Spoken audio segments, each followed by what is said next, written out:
Dave can fix that for you if you ask them. They can move those lights to face them. Mics are live.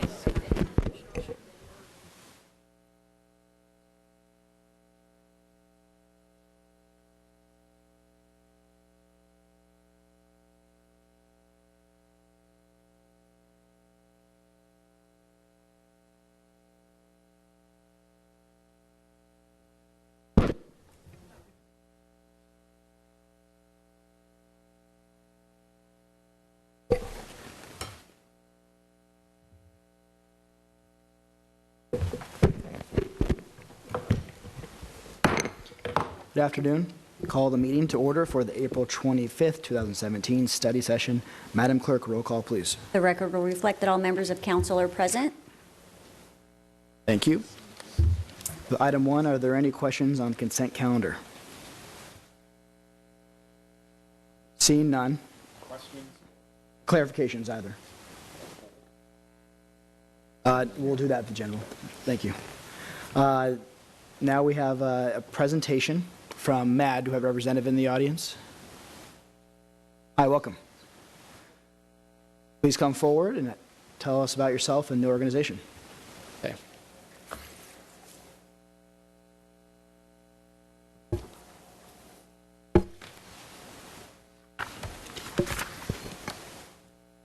Good afternoon, and thank you for having MAD here today. I should clarify, MAD is Mothers Against Drunk Driving. My name is Robert Cox, and I'm the program manager for MAD in Southern California. And it is an honor and a privilege to be standing here to award these officers today. We have a unique opportunity to award and thank law enforcement officers for doing something that largely goes unnoticed, and that's keeping our roadways safe. Impaired driving on our nation's roadways affects everyone, including law enforcement. You see the devastation all too frequently, and we at MAD applaud you for your commitment. Today we are pleased to award these Newport Beach police officers for their outstanding work in DUI enforcement. The 23-152 award goes to officers with 25 or more arrests in a single year. This award and pin is significant and symbolizes excellence. The California Vehicle Code section for driving under the influence is 23-152, and the pin is red in color to symbolize MAD's mission, which is to end drunk driving, help fight drug driving, support the victims of these violent crimes, and prevent underage drinking. Specifically for peace officers, the red is designed to memorialize and honor those officers who have been injured and or killed in impaired driving collisions. MAD graciously thanks you, officers, for your life-saving work, because each DUI you take off the road is potentially a life saved. Now I would like to present the 23-152 award to Officer Neil Schuster with 26 DUI arrests. Not present. Okay. Officer Mike Streak with 26 DUI arrests. And Officer Jacob Kaur with 26 DUI arrests. And Officer Bill Humes with 43 DUI arrests. Thank you, guys.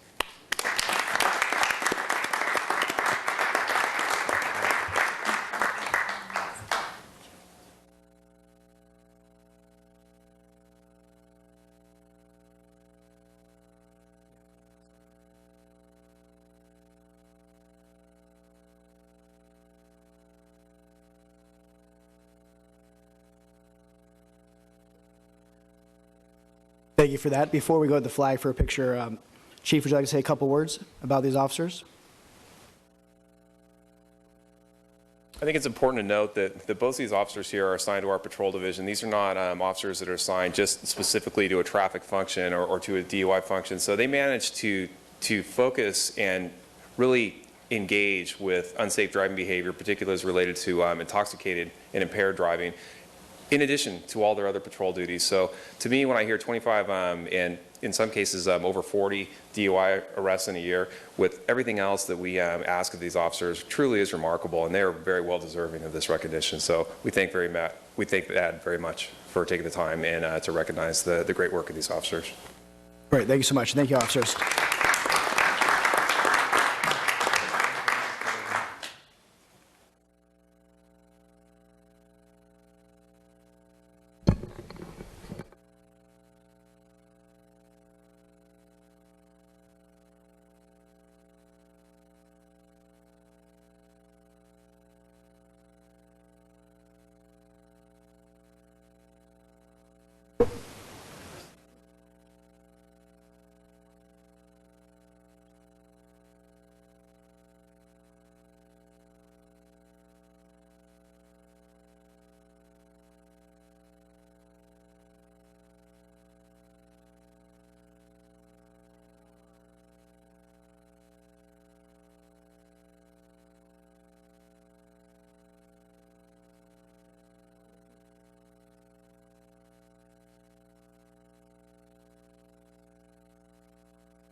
All right, for item number 3, Poppy Month Proclamation, do we have representatives from, yes, we do. If you're a regular here at our council meetings, please come down.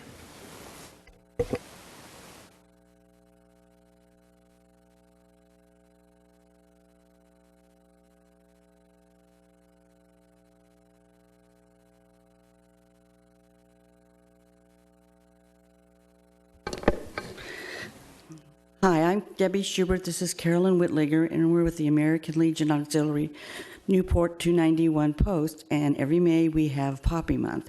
So this month, pretty soon, we're going to start it off, and we sell poppies throughout the whole month, and at the very end last year, after expenses, we raised $15,000. This year's goal is going to be at least 16, and all the money goes to Veterans First. Nothing, no other programs, just veterans.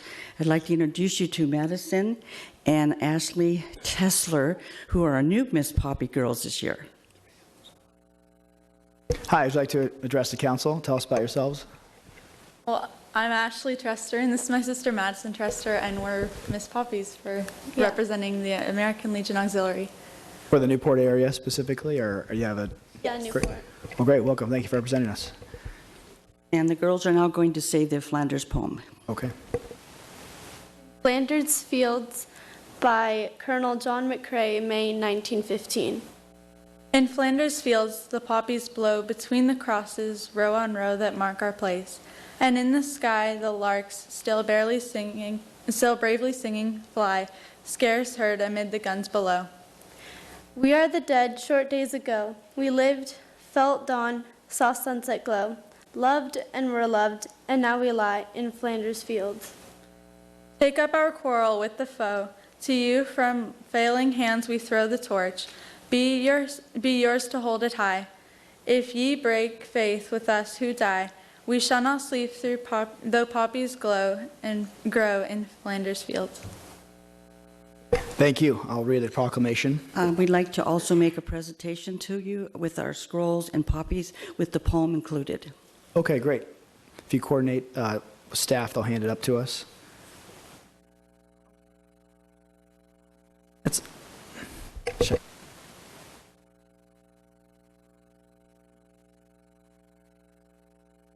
All right, so I'll read the proclamation. Whereas America is a land of freedom, preserved and protected willingly and freely by citizen soldiers, and whereas millions who have answered the call to arms have died on the field of battle, and whereas the nation at peace must be reminded of the price of war and the debt owed to those who have died in war, and whereas the red poppy has been designated as a symbol of sacrifice of lives in all wars, and whereas the American Legion Auxiliary has pledged to remind America annually of this debt through the distribution of the memorial flower. Now, therefore, I, Kevin Muldoon, Mayor of the City of Newport Beach, on behalf of the entire Newport Beach City Council, do hereby proclaim May 2017 as Poppy Month. Go over here with the flag, take a picture.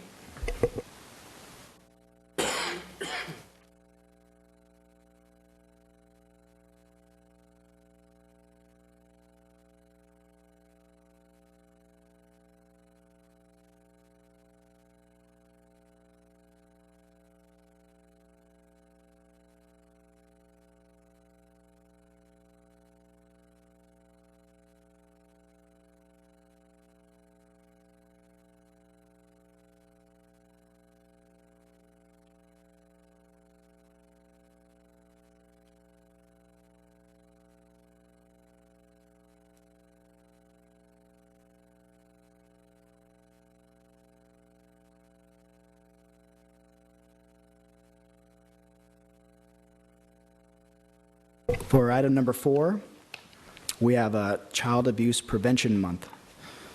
And I believe we have Mr. Trotter, is that correct? Please, welcome. Please let us know a little bit about the month and how we can help. Great. Thank you, Mayor, council members. April is Child Abuse Prevention Awareness Month, and before I get started, I want to introduce Debashis Chowdhury, who is the board chair of the Orange County Child Abuse Prevention Center. there are two reasons that April is Child Abuse Prevention Awareness Month. One's historical and one is the need. A little over 30 years ago, the President of the United States identified abuse and neglect as a major issue in the United States and identified then April as the month to call everybody's attention to it and raise awareness. And that was an important thing, but all over the country, people recognize that. But here locally, the Newport Harbor Exchange Club and a couple of other citizens came together, had a fundraiser, and donated a trailer and started a small nonprofit called the Orange County Child Abuse Prevention Center. We are here to represent that organization, but we are not here to call attention to ourselves, rather to call attention to you, the City of Newport Beach, and as council members, the progress you've been able to make over the last 30 years or so. We as an organization have been able to serve over 340,000 children and families during that course. And that's quite a remarkable thing, and I only point to it because we have served those families due to volunteers, business community members who've come out to help them, activities that have been created, like the Sandcastle contest here in Corona Del Mar, and the involvement of so many people throughout Orange County. But here in Newport Beach specifically, the Chamber of Commerce, the Commodores, the Rotary Clubs, the Newport Harbor Exchange Club as mentioned, and a lot of volunteer auxiliaries have worked with us to wrap around the families that have been just facing challenges related to mental health issues, histories of domestic violence, chemical dependencies, and the things that we are known to lead to child abuse. So that's a bit of the history, but about the need in the County of Orange on a daily basis. Over 130 children are called to the Child Abuse Registry by mandated reporters for suspected child abuse. That's a ratio of about 1 in every 14 children in the County of Orange. Gratefully, here in the city of Newport Beach, that ratio is a whole lot less. And the reason it's a whole lot less is because of the assets that you all put into place from your fire department and police department, who actively get involved in families and the health of children, to the amount of resources that you dedicate to common spaces, your schools, your after-school programs, and your hospitals, all of whom we have partnerships with. Hogue does a wonderful job of partnering within their sphere of influence, providing home visitation and wrapping around our families. So it's for those reasons that we came to Newport Beach during the month of April, really to honor you, but also to call attention to Child Abuse Prevention Awareness Month and maybe lift awareness like the President of the United States did 30 or so years ago today. So with that, I want to introduce Debashis Chowdhury, who is our, as I said, board chair, but he's also the president of Canterbury Consulting, whose headquarters is just a few blocks over on the other side of Fashion Island. So with that, Debashis. Thanks, Scott. Good afternoon, everyone. And as Scott mentioned, we certainly would like to recognize all that you do on behalf of the children of Newport Beach and Orange County, and really just hopefully have this serve as a reminder of the importance of child abuse prevention. So with that in mind, we'd actually like to present you the Hero of Children plaque here, and I'll just read it to you, addressed to the Newport Beach City Council. In recognition for your commitment to breaking the generational cycle of child abuse by promoting community safety, providing strong civic leadership, and serving the well-being of all children in the city of Newport Beach. So let me, before I pass this on, I just want to say, you know, it's a reminder, perhaps, to all of us that we have the ability to, you know, to act upon these things as leaders.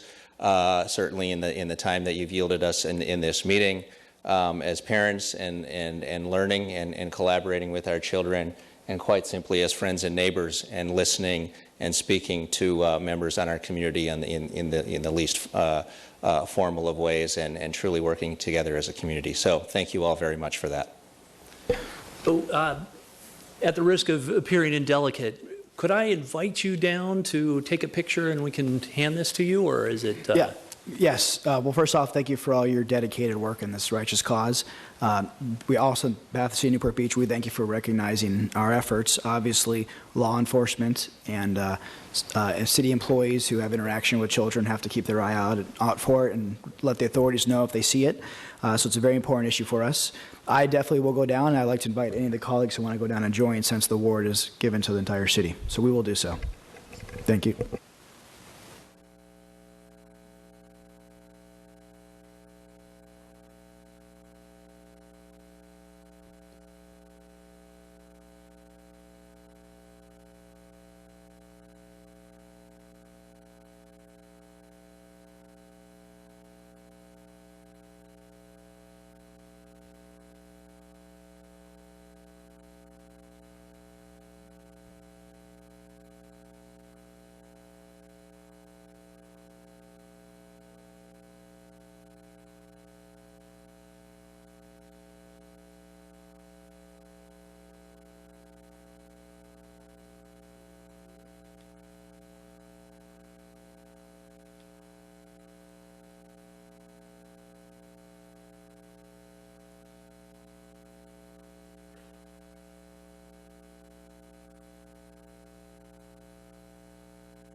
All right, and for the last item, item 5, surrounds Autism Awareness Month. And this evening, we have with us Miss America 2017, Oksana Vak, who is going to present, let us know a little about her and the cause of this month, autism. Thank you so much, Mayor Muldoon. Before I start, I would like to thank you for extending an invitation to be here today. I also would like to thank my amazing family for supporting me and being my core and strength through the competition and in fighting and furthering my cause. I also would like to thank Ms. America pageant system for giving me a chance to be an advocate for fighting against autism and promoting organic living. I would like to give you a little bit of a background. Everybody knows Miss America pageant. Ms. America pageant is not that well known, but it's a pageant for women who are 26 or older, single, married, divorced, widowed, with or without children. And as a practicing attorney, participating in the beauty pageant was the last thing on my mind, but probably I would never participate but for my sister applying for me online, and and the president and CEO of Miss America pageant calling me next and inviting me to participate. The only reason, perhaps the main reason why I decided to do the pageant was that I would be able to extend my long-term work and dedication, my tireless effort to fight autism and promote organic living. And I saw Ms. America pageant as a wonderful tool to go out and empower other women across the country and in our community to fight for the right causes and for the right reasons. My platform is twofold: fighting autism and promoting organic living. I am here today with my son, Stefan. He's right here. He's 20 years old. He's severely autistic. At 20, he is still nonverbal and functions on the level of a 4-year-old. I raised him as a single mom while putting myself through law school and, still working with my community and doing things that are important to me as a human being. My second portion of the platform is promoting organic living, and I think today, where we live in a society that runs after profit before putting our children's needs as a priority is not something that I envision as a great future for our next generations to come. We keep taking from Mother Nature, but what we give back is not really what needs to be given back. As a role model for a lot of women and young girls in our country, I would like to go out and make a difference, good, meaningful difference in terms of raising awareness about autism, which is the fastest growing developmental and neurological disorder in the United States. This year, according to general statistic by Autism Center, 1 in every 68 children will be diagnosed with autism, and it's 1 in every 42 boys and 1 in every 189 girls. These numbers are alarming. Statistics that are harsher statistics by the National Center of Parents with Children with Autism is probably 1 in every 45 children is diagnosed with autism. I am also working with a number of organizations and local chapters for Autism Society to help raise awareness about autism and further our efforts in terms of building extra services for those who cross the line of high school and become adults with special needs. Society's success can never be measured by economical profit only. I think it should be measured by treatment that we give to our children and elderly and those with special needs. And I am thankful again to Mayor Muldoon for inviting me here today and for giving me an opportunity to speak on behalf of my amazing pageant, Ms. America pageant, and on behalf of Autism Society, and on behalf of every parent, and I know we have a lot of them here in Newport Beach locally, who have children with special needs. Thank you so much. Thank you. And at this time, I will read the proclamation. Whereas autism is the fastest growing developmental disorder in America, and whereas 1 in every 68 children will be diagnosed with autism this year, with 1 in every 42 boys and 1 in every 189 girls. Whereas April is National Autism Awareness Month in the United States, and April 2nd is International Autism Awareness Day. Whereas nearly a quarter century ago, the Autism Society launched a nationwide effort to promote autism awareness in America, inclusion and self-determination for all, and ensure that each person with autism is provided the opportunity to achieve the highest possible quality of life. And whereas this year, National Autism Awareness Month represents an excellent opportunity to promote autism awareness, autism acceptance, and to draw attention to the tens of thousands of Americans facing an autism diagnosis each year. Now, therefore, I, Kevin Muldoon, Mayor of the City of Newport Beach, on behalf of the entire Newport Beach City Council, do hereby proclaim April 2017 as National Autism Awareness Month. Thank you. I can't compete with that crown, by the way, so I'm still going to agree to the picture. But Thank you. You could get one.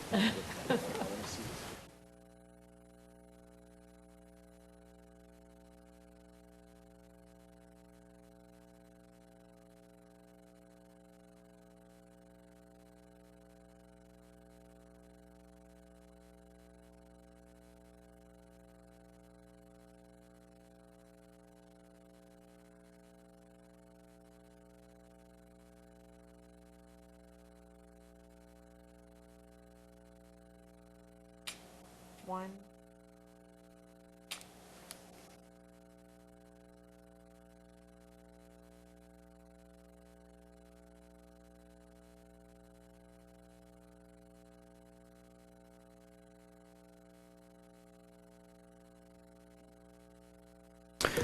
all right, thank you for those presentations. On to official business. Staff, item 6. Well, good evening, Mayor, members of the council. I'm George Murdoch with Municipal Operations. You've no doubt heard that the governor ended the emergency drought regulations on April 7th in all counties in California except 4 in Central California. Some of the concerns in Central California is the groundwater basins haven't fully recovered at the end of the drought.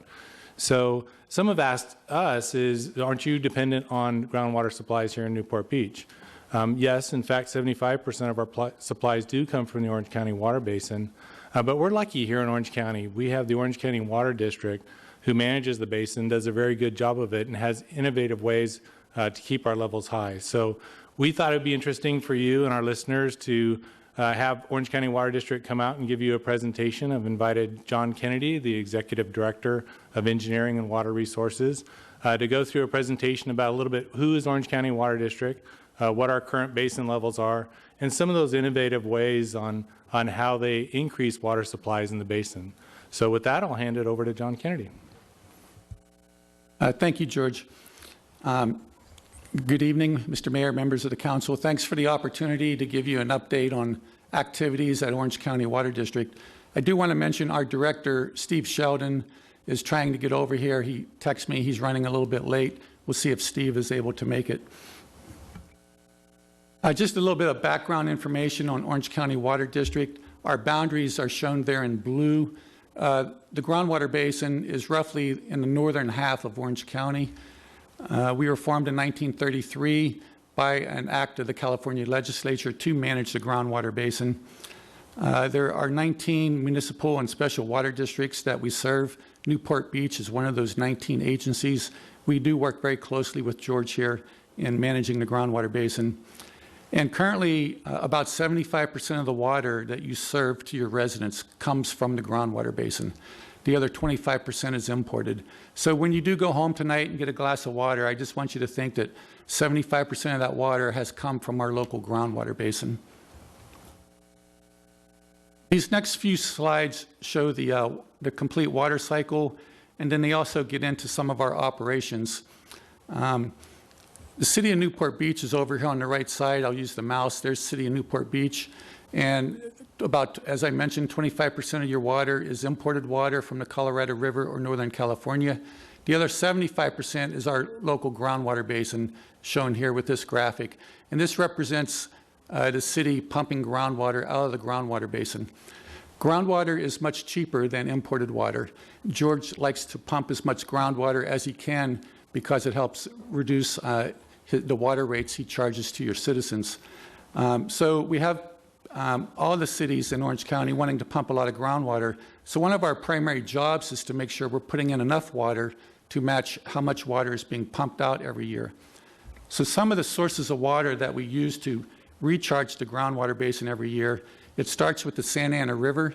The Santa Ana River starts up at Big Bear, comes down through the San Bernardino Mountains, through Riverside, through Corona, and then finally into Orange County. We have a lot of facilities that help us capture water out of the Santa Ana River, and then we get that water into the groundwater basin. Local rainfall, just when it rains in the area in the wintertime, some of that water gets into the groundwater basin. We untreated imported water, we actually buy untreated imported water and we'll recharge that into the groundwater basin. And then finally is our groundwater replenishment system. It's a very large recycling project. I'll talk a little bit about it later. But we take treated wastewater from the Orange County Sanitation District and we recycle that water. We create 100 million gallons a day of new water supply for the area, and we put that water into the groundwater basin. So if you look closely here, we've kind of created a closed loop. We have your water users up here creating sewage that goes to the Orange County Sanitation District. They treat it to secondary standards, but then we take it, and with our groundwater replenishment system, we treat it to drinking water standards. We put it into the ground, then cities like Huntington Beach pump it out of the ground and serve it to your residents. So we're creating a closed loop here to improve our water reliability in the area. This is a quick cross-section of the groundwater basin. So basically, I'm slicing the groundwater basin straight down, and you're looking at the groundwater basin from the side. On the far left, you can see the Pacific Ocean. The ocean naturally wants to come into the groundwater basin, and one of our primary jobs is to make sure the ocean does not get in. On the far right is Anaheim, and I'll show you our facilities in the city of Anaheim that we use to recharge the groundwater basin. And then the blue areas on the aquifer, or the blue areas represent aquifers. Aquifers have sands and gravels where water travels through. And then the brown areas here represent aquitards where there is no water. This graphic shows how empty or how full the groundwater basin is. If that green line was up at the very top, the groundwater basin would be completely full, and I would be getting complaints from Huntington Beach that water is literally coming up out of the ground. We try to prevent that from ever happening. You can see the groundwater basin is relatively overdrafted. We're about right here. We started this fiscal year. But that's what you would expect. The last year was wet, but the 5 years before that were very dry. And the groundwater basin is a reservoir for Orange County. And in dry periods, you overdraft your reservoir. That's what we did. But now we had a wet winter, and you can see we're starting to refill the groundwater basin. We think we'll get about to this point at the end of this fiscal year. And then for next year, we're also budgeting to refill the groundwater basin further. So we're in pretty good shape after these 5 dry years with this 1 wet year, and then what our plans are for next year and the preceding years. We think the groundwater basin will be in a good condition. I'll talk a little bit about our operating facilities. We have a lot of facilities at the Water District. It starts with 400 acres of wetlands that we have behind Prado Dam. You see Prado Dam when you drive out the 91 freeway toward Corona off to the left. With these wetlands, we divert the Santa Ana River through the wetlands, and the river gets natural treatment, helps remove nitrogen from the Santa Ana River before it comes into Orange County. We have a lot of recharge facilities. I'll show you later up in the city of Anaheim, and then I'll talk about our groundwater replenishment system. So this is a schematic of Prado Dam. As I mentioned, Prado Dam by the 91 freeway. Prado Dam is primarily a flood control facility, but we work very closely with the Corps of Engineers to store water behind Prado Dam in the wintertime. You know, when it's raining, we work really hard to capture the water coming down the river. I'm kind of proud to say that there were only six or 7 days this past winter where water got by us and water was getting out into the Pacific Ocean. But all the remaining days, we were able to capture all the water coming down the river, and we got that water into our groundwater basin. These are our facilities in Anaheim. This is the 55 freeway, the 57 freeway, and then the 91. And when you drive through this area, it looks like there's a bunch of lakes. But those are our facilities to recharge water. We're diverting water off the river and getting the water into those lakes, and then that water slowly percolates down into the groundwater basin. So up here to the top right, this is the Santa Ana River coming into Orange County. And so we divert water off the river into our facilities. We have over 1,100 acres of property up there. I think we work very closely with the city of Anaheim because we're operating in their city with these facilities. And why are we doing it up in Anaheim? If you went up to a vacant lot in this area, find a vacant lot and had a pitcher of water and just pour the water on the land, it's almost like pouring water on the beach. The water goes straight into the ground. It's a very sandy area up there in Anaheim, and that's why our facilities are up there to help us recharge the groundwater basin. Just a picture of our facilities that I've been talking about. This is the Santa Ana River. We're looking to the south. These are called T-levees. We put these T-levees in the river. It slows the water down, and it forces the water to migrate, and you get more recharge. You're slowing the water down, you get more water into the groundwater basin. And then finally, I want to talk about our groundwater replenishment system, a project we're very proud of. If you would ever like to have a tour, either individually or with a group you're associated with, give us a call and we can give you a tour of the facility. Again, we're creating 100 million gallons a day of fresh water supply, and we're starting with sewage that comes into Orange County Sanitation District.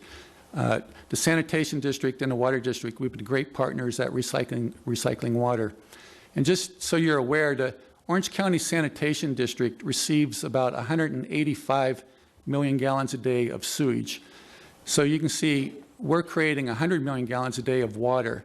So we're recycling well over half of the sewage that the Sanitation District gets. Been operational since January 2008, largest project of its kind in the world. This is a video of the treatment process for the groundwater replenishment system. There's three treatment components: microfiltration, then reverse osmosis, and then ultraviolet light. This represents the microfiltration process. Basically, it's like a hollow straw, very small straw, and you're sucking the water through the straw, and the contaminants get caught on the outside of the straw. This is a picture of the microfiltration basin. This is the back flushing operation of a MF basin. This is the workhorse of the plant, reverse osmosis. Most people are familiar with reverse osmosis. This is where you're forcing the water. You're using a lot of energy, but you're forcing the water through the RO membranes. And the water is small enough to get through the membranes, but the contaminants get caught on the outside of the membranes. And then finally, the water gets hit with ultraviolet light. This is almost kind of an insurance policy. Anything that might get through the system gets hit with a UV light. And so by the time the water comes out, it's distilled water. And it's drinking water. And if you do come over for a tour, you get a chance to drink the water at the end of the tour.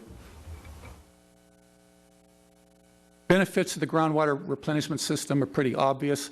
We're creating a new local water supply. We're reducing how much imported water we need to bring into the area. We're reusing a wasted resource that this water would just be normally treated by the sanitation district and sent out into the Pacific Ocean. We're reusing that water, increasing our water supply reliability. It actually costs less for us to make water than it costs to import water from the Colorado River or the State Water Project.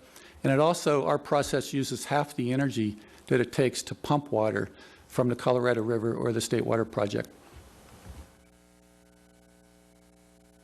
We're working right now to expand the groundwater replenishment system.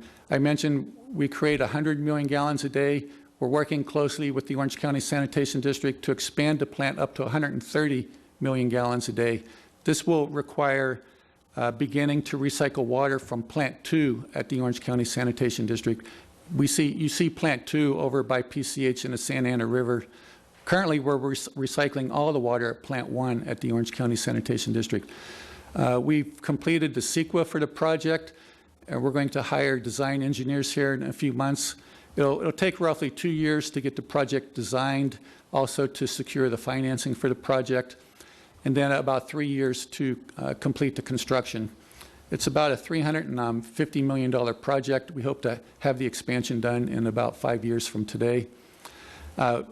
We've received a lot of awards for the groundwater replenishment system, get a lot of tours. We average about 4 tours a week for people who want to come and see what we did and how we managed the basin. And with that, we can answer any questions. And our director, Steve Sheldon, walked in, and Steve and I can answer any questions you may have. Thank you. Mr. Sheldon, is there anything you want to add?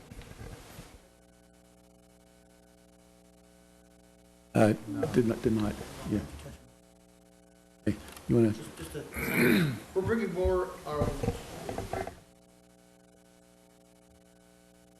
Mayor, members of the council, my name is Steve Sheldon, director with the Orange County Water District. My comment to John and George was that what we call our Green Acres project. I didn't name it, but essentially we're bringing more recycled water to Newport Beach. It comes over through Corona Del Mar High School, down Jamboree, then over to Fashion Island. The new villa apartments, for example, were all plumbed for that recycled water to be used for the landscaping. So that's one of the projects that we're doing. Anything else you want to add to that, George?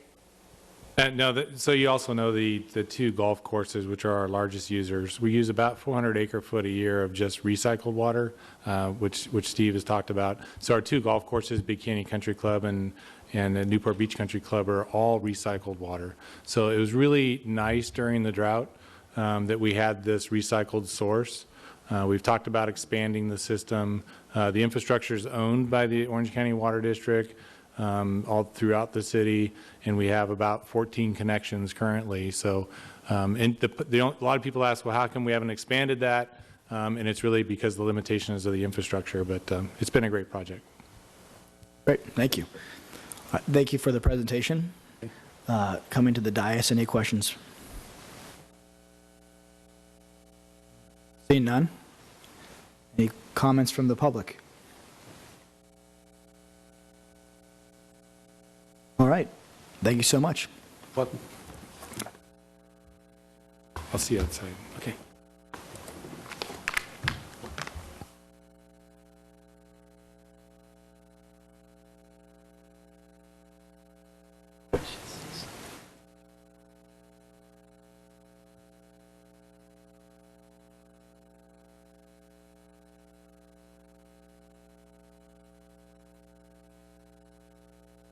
The last item on the consent calendar, staff. Good afternoon, Mayor Muldoon, members of the City Council. John Lewis, your Chief of Police. I'm here today, and part of the connection to our disaster preparedness discussion today is the month of April is Earthquake Awareness Month. Last month was Tsunami Awareness, and we're going to talk about earthquakes as sort of the inspiration for our discussion about our city's disaster preparedness program. So we have with us today, you're all familiar with our Emergency Services Coordinator, Katie Ng, and she's going to lead off our presentation today for about 15 minutes, and we will have about 5 minutes after that for any questions that we may answer for you. Thank you. Katie? Thank you, Chief. Good afternoon, Mayor and City Council members. Thank you for your time this afternoon to talk about our city's emergency management program. I think the discussion about water and where our water comes from is a good introduction into the presentation to talk about how valuable that is, water as a resource, and that is something we all cannot live without, is water. So this is my disaster preparedness pitch to you to go home tonight and make sure that you are stocked up on your supplies for disasters. Today, what we're going to focus on is what we do as a city. I have been the Emergency Services Coordinator for 13 years. It is my job for the city to make sure that we are ready for a disaster. As you know, disasters do not happen every day, but it is my job to make sure that the city is prepared, that we're training and planning every single day for disasters. Our city history has shown that we have had all different types of disasters have impacted Newport Beach. It's just been quite a long time. But we are ready and prepared, and this is what I work towards every day to train all of our full-time staff, all 750 employees. I train as well as our part-time staff. So it's my job to educate them on what they signed up for when they signed up to work for the City of Newport, and what that is in terms of disasters and how that they are obligated to respond to the city. So what we're going to talk about is how disasters differ from our day-to-day emergencies. I'm just going to focus on a couple top disasters that I personally think are the big ones, the ones that we should keep our eye on. All of our city employees are disaster service workers, so that means when they get hired with the City of Newport Beach, they get an ID. It says that they're disaster service workers on their ID, and it actually is a California government code that all public employees are disaster service workers, meaning that if we have a disaster and they are at work, they are obligated to stay at work and help support the city in disaster efforts, as well as if they are at home, say it's a night or a weekend, that's typically when disasters happen, they are obligated to respond back to the city. Less than 5% of our city employees actually live in the city of Newport Beach. So will our employees respond back? Yes, but it will take some time. And that's where it's important to remind the community that community preparedness is important, that we do have a limited number of police and fire personnel who are on duty 24 hours a day to support them, but regular operations, if you will not apply in that type of mode. There is a lot more residents and visitors in the city than our public safety personnel. So residents will be on their own for a while. So we recommend everyone having enough supplies for 3 days, so 72 hours up to a week, because it will take us as a city some time to prioritize and determine where we're going to send our resources to. March was Tsunami Awareness Week, and I just want to remind you that we are a tsunami prepared community. So we do have that designation by the National Weather Service. We have signs on all of our beaches letting our beachgoers know that if they are ever at the beach and they feel a strong earthquake, that we should always move to higher ground. You never know if that has generated a tsunami or not. We also have signs on our roadways that are marked our tsunami evacuation routes as well. Just a reminder about tsunamis. Tsunami is not one wave, so it's not in the movies how you just see one ginormous wave coming. That's not traditionally what tsunamis are. It's a series of waves, and they can be caused by earthquakes, landslides, meteorites, but most common is earthquakes. And through the National Weather Service, there is actually a National Tsunami Warning Center. They monitor all the buoys. So in the Pacific Ocean, there's 3,200 buoys, and it is someone's job that 24/7, 365 days of the year, someone is monitoring those buoys, and anytime there's abnormalities, they look into what's going on. So is it high tide? Is it an earthquake? What has happened? We get that information. If there is an abnormality and they do determine it is a tsunami or some type of issue that we should be notified about, we do receive it at the police department. Our police department is our warning point for the city. This is the map that we educate our residents as well as our city employees on. This is our tsunami inundation map. This is worst case scenario for a tsunami. Everyone in the red would have to be evacuated. So roughly that this is 54,000 residents. This is not any visitors or beachgoers included in that total. And then the areas in the green, it is just a good reminder that those areas are in the safe zone. So we would like them to stay at home, leave those roadways open for the residents and visitors that do need to get out. The evacuation routes are just our major thoroughfares in the city. So the way people normally come into the city on those major streets, Newport Boulevard, Newport Coast, Jamboree, those are our evacuation routes as well. We also have tsunami sirens in the city. So we have 3 outdoor warning sirens. We test them on the first Friday of the month at noon. They are tested at a lower decibel level, but they will be pretty loud. If we ever need to activate those sirens, they will be an eye-opener to everyone nearby. This is our just a map of our evacuation routes, as I discussed. This in the lower left, this is the tsunami siren activation portal that we have. It's in the Police Watch Commander's office. So as a reminder, the Police Watch Commander is on 24 hours a day. There's someone there. And should we have any type of tsunami warning, so warning is the one that we look for, is issued, we can activate those sirens from the police department. So that is our activation point. We also have a citywide tsunami incident action plan. This was created with all departments, and we discuss if a tsunami were to happen, and this plan discusses if it's daytime, nighttime, what city facilities would be impacted, what kind of operations would go on, what points would we have to pull out our public safety personnel to keep them out of harm's way as well, and staging areas. So we do have a plan. We do train regularly and exercise on this plan to make sure that all of the personnel know that should something happen in relation to a tsunami, that we have a plan. The risk of tsunami to the city of Newport Beach is very low, so if the probability is very low, but if it were to happen, obviously the consequences would be high. So it is something that we talk about. Yesterday there was a large earthquake in Chile. Chile is to the south of us. We have southwest facing beaches. So every time we have earthquakes to the south of us, I start getting phone calls from residents and wanting to know the impacts of Newport Beach should something happen. So we do plan for this. But the big one that we are always planning for is an earthquake. The city of Newport Beach had an earthquake in 1933 on the Newport-Inglewood Fault. There was a 6.7 earthquake. 54 people were killed in 1933, and that was at 5:54 p.m., and 54 people were killed. We have not had a good large earthquake in Southern California since 1994 Northridge earthquake. 120 people were killed. I'm sorry, vice versa.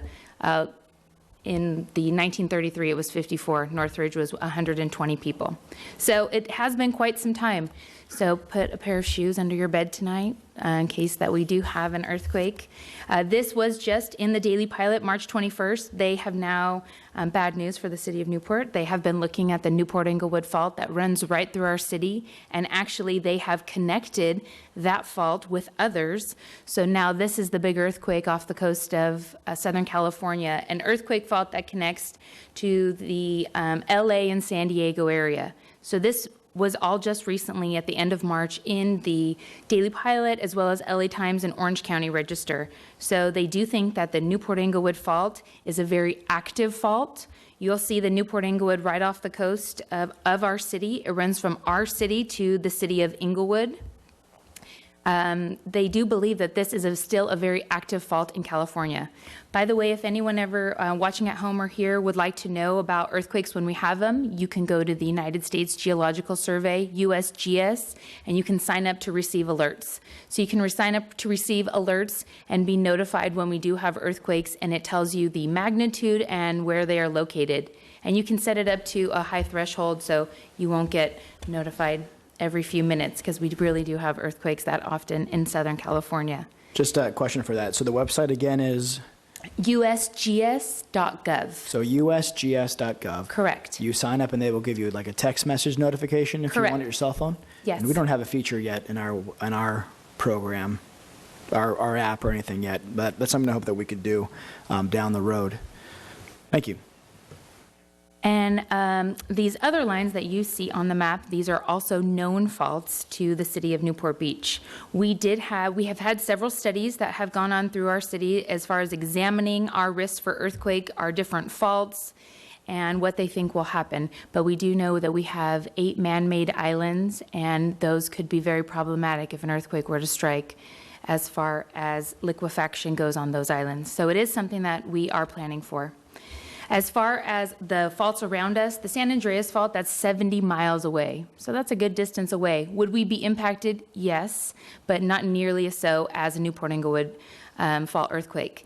And so if there was ever an earthquake off the Newport-Inglewood Fault, we would feel it very strongly, and we could have the potential to have a tsunami generated from that earthquake, and we would literally only have a few minutes before the first waves would start to arrive. So we do a lot of planning with all of our city facilities. We work in conjunction with Newport Mesa, any of the universities that have satellite campuses here, I work with them to talk about plans and procedures and where people can go.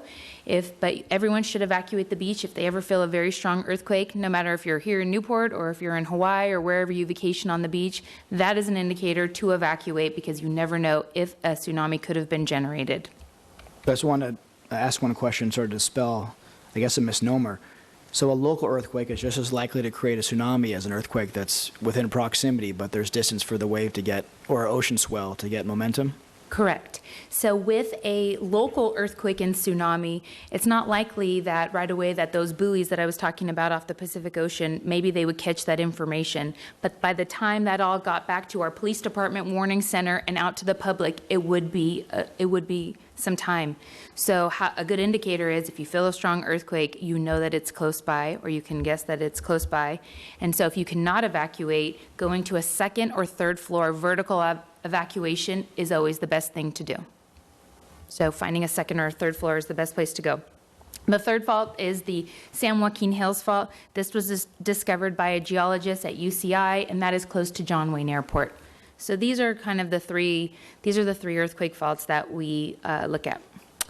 I do want to bring your attention on a different topic to power outage. I do believe that this is one of our top threats, and actually it was on the on NBC last week, and they were talking about the unreliability of our nationwide power grid and power system, and how they do think that power could be unreliable. Everything we do, including your cell phones, we're all hooked up, all rely on power. So I do think that that is something we should look at. I took this snapshot. This is from Edison's website. By the way, Edison is our power provider. If you ever want to find out about outages, they have a website through Edison, and they can show. This was during the day on a non-eventful day of all the power outages that were in Southern California. If you go back a few years, we did have a massive power outage. This was 2013. They were 18 hours without power, most of southern Orange County and San Diego County. It cost $1 billion in lost revenue for 18 hours of lost power. We have medical facilities in our community that people are reliant on medical equipment that requires power as well. So I do think a major power outage would be very crippling to our city. And we do have all of our police facility, fire stations do have backup powers, as well as here at City Hall and our Emergency Operations Center. But we would still, this would be crippling to our city.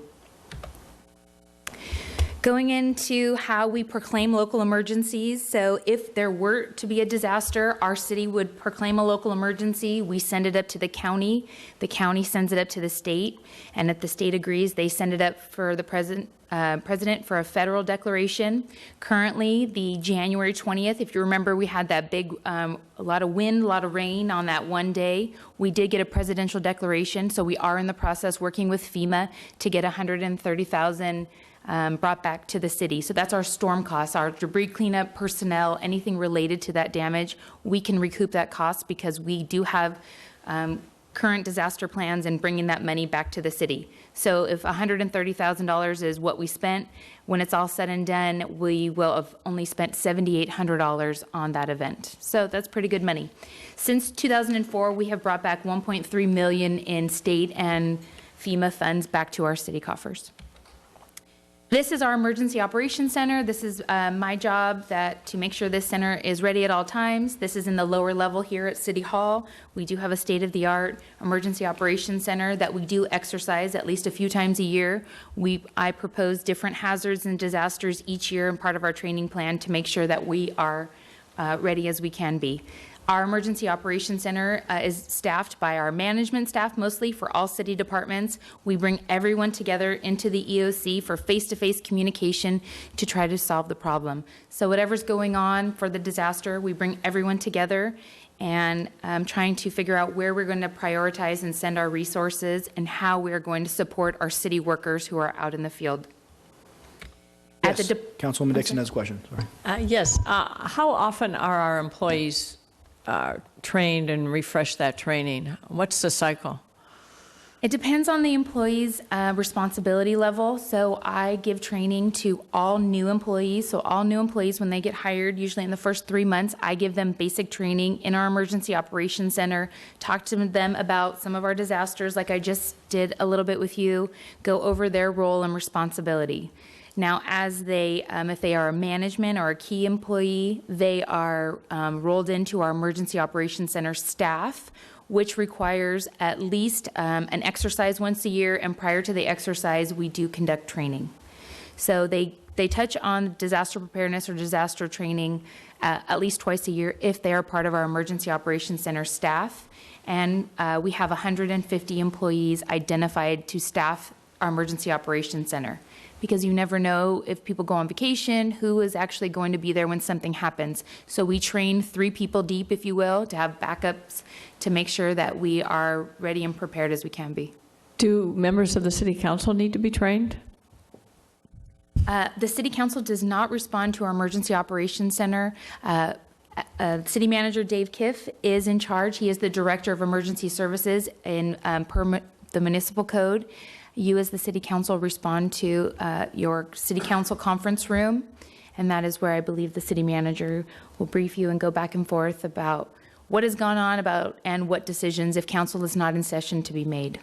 But you do not respond to our Emergency Operations Center currently. Okay, thank you. We also have our Department Operations Center. So 5 of our city departments have a center like this. This is the Police Department Operations Center. This is actually what we activated for the February storm. We had a second round of rain and wind. We activated in the picture here that we have members of the Fire Department, Public Works, Police Department. So we do it more in a small setting. If our EOC is not activated, we have these Department Operations Center. The Police Department will be activating our Department Operations Center for the Orange County Marathon next weekend, as well as for our 4th of July. So we have these small centers around the city that if the event is not large enough to activate our Emergency Operations Center, we activate these smaller centers to make sure that we are coordinated as departments. Our disaster plan, so we have 2 different documents. Our big city emergency plan, which is on our city's website, that is our legal document, which has been approved by you, City Council, and it goes into details. It discusses our threats, and it also discusses how we will respond during an emergency. So that is the guide that we look to during a disaster, how we are going to respond. It's generic in nature, meaning that it leaves us flexibility that we have an idea of where an earthquake is going to strike, but it's not bound to the point that if it doesn't strike there, we can't respond and things like that. So it does cover the whole gamut of disasters that we believe are possible to the city. We also have our hazard mitigation plan. The idea behind this plan is to identify things that we can do before the disaster. So before the disaster happens, what can we retrofit? The seawalls, that's a good example. Things that we can do before a disaster so that we can avoid disaster. So that's really what the federal government is pushing for these days is, yes, they will give you money after the disaster, but they'd like to give it to you before because they realize that it costs much less if we fix the problem before the disaster hits. So this is our hazard mitigation plan. Why this is a good document is it makes us compliant for all FEMA grants.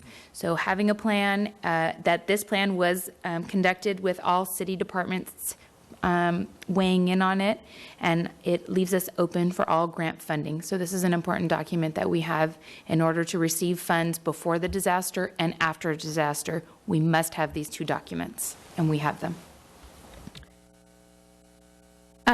The last few slides are just some of our municipal code ordinances that we have, and this is for the Director of Emergency Services, which is Mr. Kiff.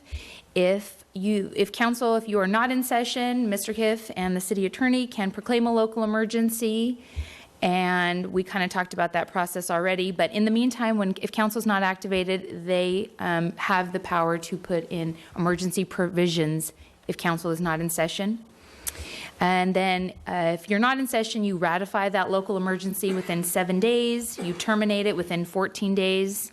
And then this is just the speech at the bottom that you operate out of the city, out of your conference room. Other possible actions you guys can impose as a council is curfews, budget expenditures. So think about if we needed to increase credit card limits, things like that. If we had to buy things to support disaster operations, you approve those.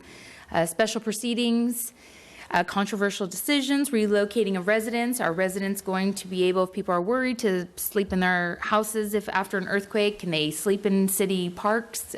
Things like that that would need to be discussed for special provisions following a disaster, waiving building permits and costs. So these are all things that you can do during a disaster per our municipal code. This, the rest of the supplies go into what we have as a city, our assets to help us respond to a disaster. This is actually pretty neat. This is out of the Municipal Operations Department. We have a water trailer, so the water trailer can hold 2,000 gallons. There's only about 4 or 5 cities in Orange County that have this. And so say there's an area in our city that for whatever reason is out of water or the water pipes, if something's contaminated, what have you, the utilities department can fill this up, take it out there, and so we can have drinking water for our residents or for our community. So this is really neat that we have this. We also have supplies. We have supplies at all of our community centers. So Oasis, Newport Coast, Marina Park, we have lots of classes there. We have lots of little kids there during the day. Should something happen, we have some supplies.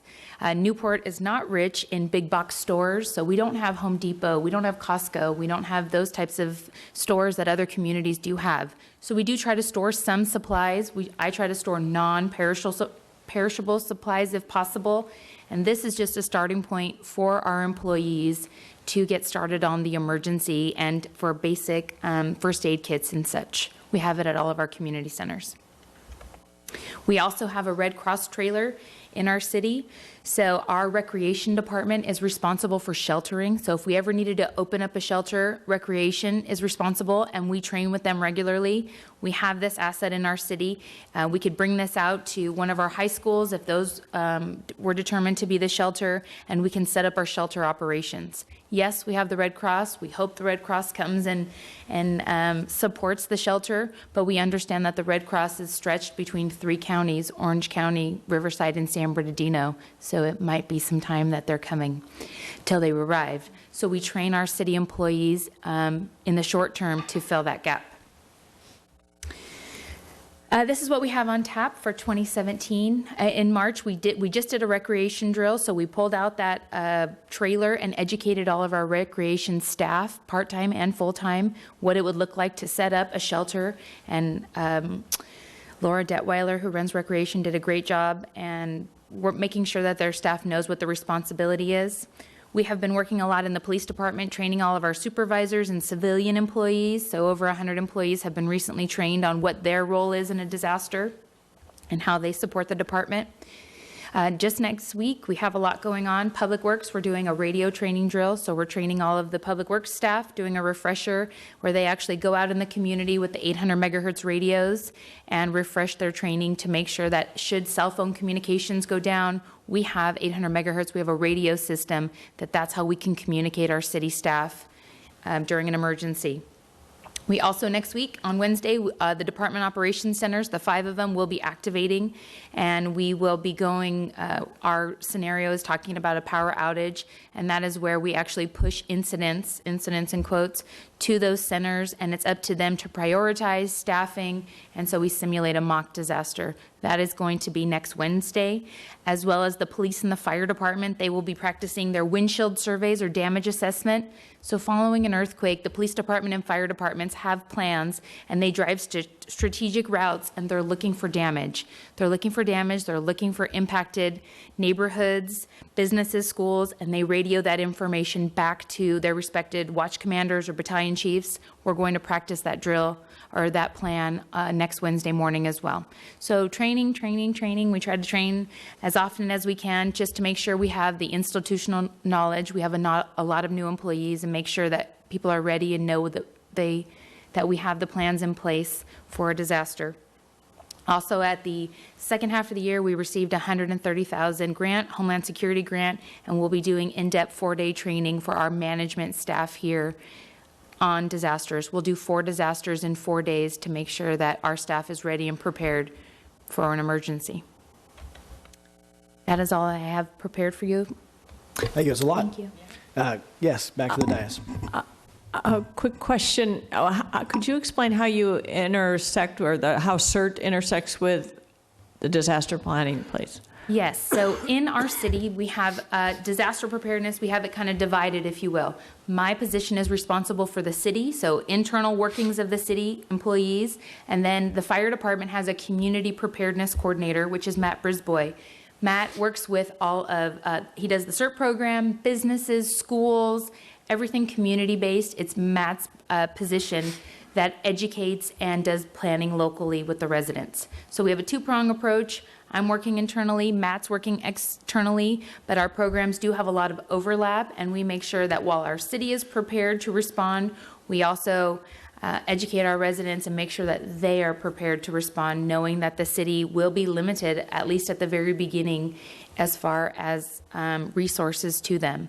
So I do think that we do have a good program in our city, and we're just trying to get out the message to everyone about what their responsibility is. So everyone in our community has a responsibility, whether you just live in our city or you work for our city. We all have a responsibility to make sure that we are prepared and try to sustain ourselves during an emergency, because we know the government will be overwhelmed. Thank you. Thank you. Very good. Councilman Herdman. Katie, just a quick question. By the way, thank you very much. Very informative. Enjoyed it. You mentioned something about preventative grants being available. You use the example of seawall capping. We have applied. So for the last couple years, when we had the seawall discussion, when it was being talked about, we did apply. We've been declined both times for a plan for the seawall project. That is something, if they open it up once a year, FEMA opens it up, it is very competitive, but we have applied twice. I'm not personally sure where we are in the planning stages, but of course, every year when it opens up, we always do apply. All right, thank you. Any other questions from the dais? Public comments?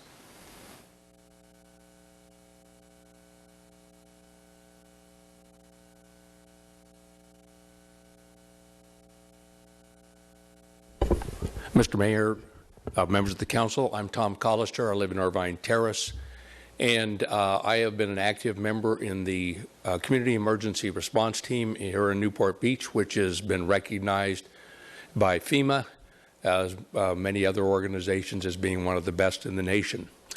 I'd like to call your attention, if you're not aware of it, and I'm certain the council probably is, but for any residents who may be watching, this weekend on Saturday, we will be having our annual community drill, which we will be practicing for a disaster, most likely an earthquake.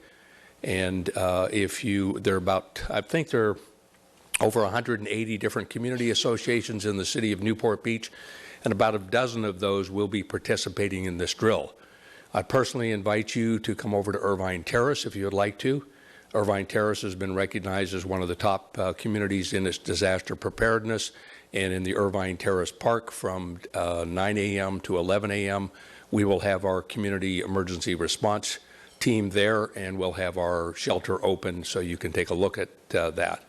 I would like to just add one other element. One of the things that we hear from National FEMA, as well as most of the people who are talking about earthquake disasters, is that people should have a supply of food and water for a period of 2 to 3 days. In reality, with all of the research that I've done on this, a more realistic time period in the event of a major disaster, I'm talking about a major earthquake, is it could well be a week, it could well be 2 weeks or longer, that individual residents in our city will have to be their own first responder. So if I may, I would certainly encourage the council and any information that you spread out to the community. 2 to 3 days is nice, but unfortunately human nature will say, geez, I've probably got 2 to 3 days of supplies in my home. Nothing really I need to do. If we talk about 2 weeks or of food and water that's required, you need a gallon of water per day per person in order to survive. So if we talk about a week to 2 weeks, some people will say, oh, that's way over what I would be willing to do. But other people will say, you know, I'm really not prepared. I need to do something. So please, if you would, join one of the communities. You're welcome to come over to Irvine Terrace this Saturday. We would love to see you.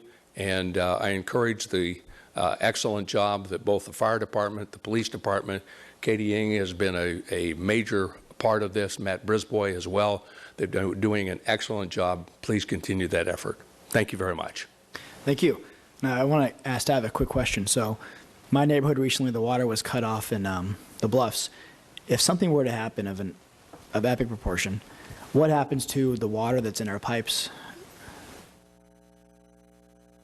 And George is the man. Here he is. I'm looking for George, Yeah. the expert. Because that brings up a good point. 1 gallon per person per day is a lot of water. If I may respond to that, I've been advised by some of our great fire personnel that in the event of a major earthquake, the best thing that you can do is to find where the water shutoff to your house is. Not the one in the street necessarily, but most houses have an actual water shutoff, just a valve that goes directly into the house. Best thing you can do is shut that off immediately. The reason is if there's a break in the main line, our water system operates on a vacuum. So if there's a break in the main line and dirt and debris or other contaminants get in there, it will go right into your house. That means it goes into your toilets, it goes into your water heater, and any other faucet that you have.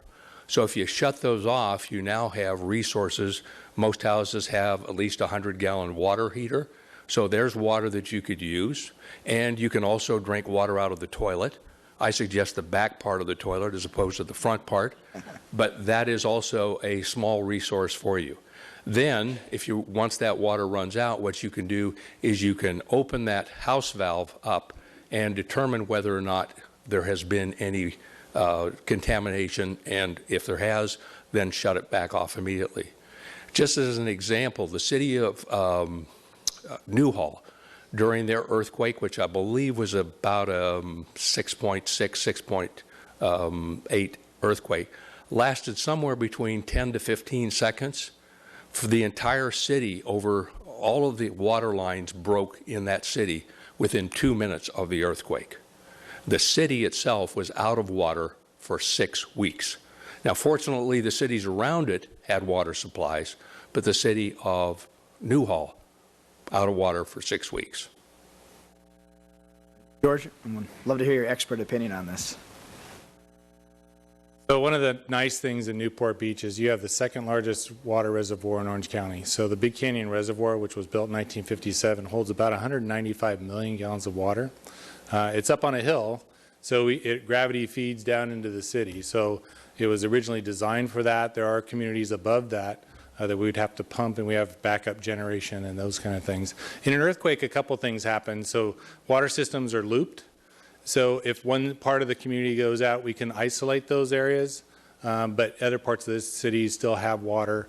If the break is right in front of your home, it's going to be difficult. We will isolate that part of the system, but the water will still flow throughout the city. And that's why we have this trailer, which is really handy. And by the way, she didn't mention the price for that trailer, which was free. So that was a good deal for us.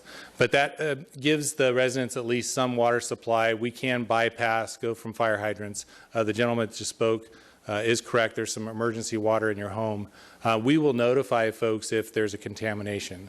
So in a large earthquake, our big concern would be a sewer and a water line that would collapse in the same vicinity. Then there's a possible of contamination there. So we would issue a thing called a boil water order. So we would go out with the news broadcasts and we would say, please don't drink the water. So unless you boil it. So there's measures in place, but there is water in the pipes, like you said. It's hard to get out if it's below ground. But most of our communities are built on a hill below the Big Canyon Reservoir, so we could get water there. So hopefully that helps. Thank you. All right, any other public comments on this item? Seeing none. So staff is ordered by law to stay within the city. Mr. Mayor, I'll tell you just one funny little anecdote. During the storm of the 20th, a number of people were wanting to go home, and I said, come on, it says on our cards, we have to be here, and everybody did stay here. But it is a tough thing for the staff if you do live away. You're worried about your home and your kids and your dogs and your spouse, and So that's something we do train about, and you're right, yes, we're required to stay here and serve the residents of Newport, or as Katie mentioned, come back if we're away. Very good, thank you. Councilwoman Dixon.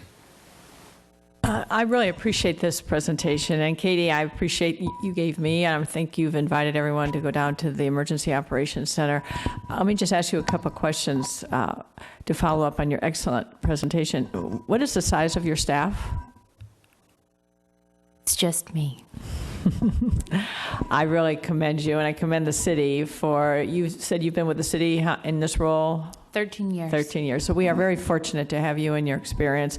And coordinating with our community emergency response team, we are very dependent, as you well described, on the external side, dependent upon our community volunteers.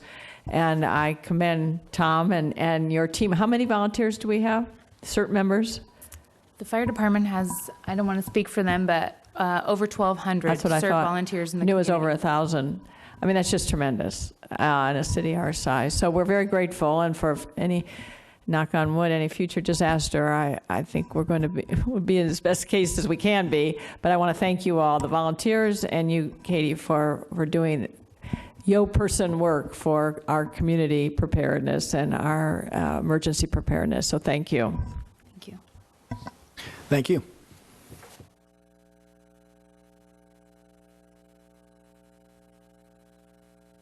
All right, seeing that we're done with the study session items, if you have public comments on agenda and non-agenda items, please come forward.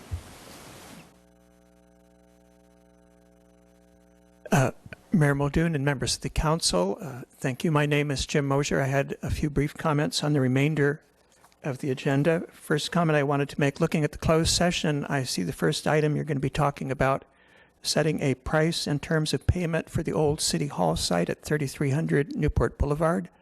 I think it would be good for the public to know when they see an item like that, whether you're talking about selling that property or simply renegotiating the lease. The agenda is not clear on what the purpose of the discussion is.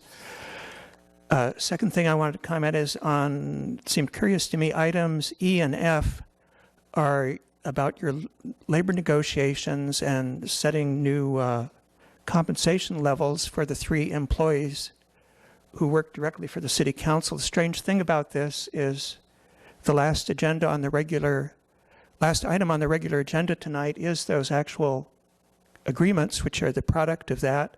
It mentions 1, 2, 3, 4 previous meetings where you had closed session discussions, and it says the council conducted and finalized the performance reviews. So it's a little strange. Either they were finished or they're not finished. It's strange that if they were finished, they're still on the agenda. And then the final comment I wanted to make is on the regular agenda, item number 13 is where you have the matters for requests for items to be placed on future agendas. As I pointed out to you at a previous meeting, the Brown Act actually appears to allow individual council members to place items on a future agenda for public discussion without having to go through this rigmarole of asking for a agreement from your peers. But since you do have it on the agenda, you've turned it into a discretionary decision, and you are yourselves going to be voting on these things.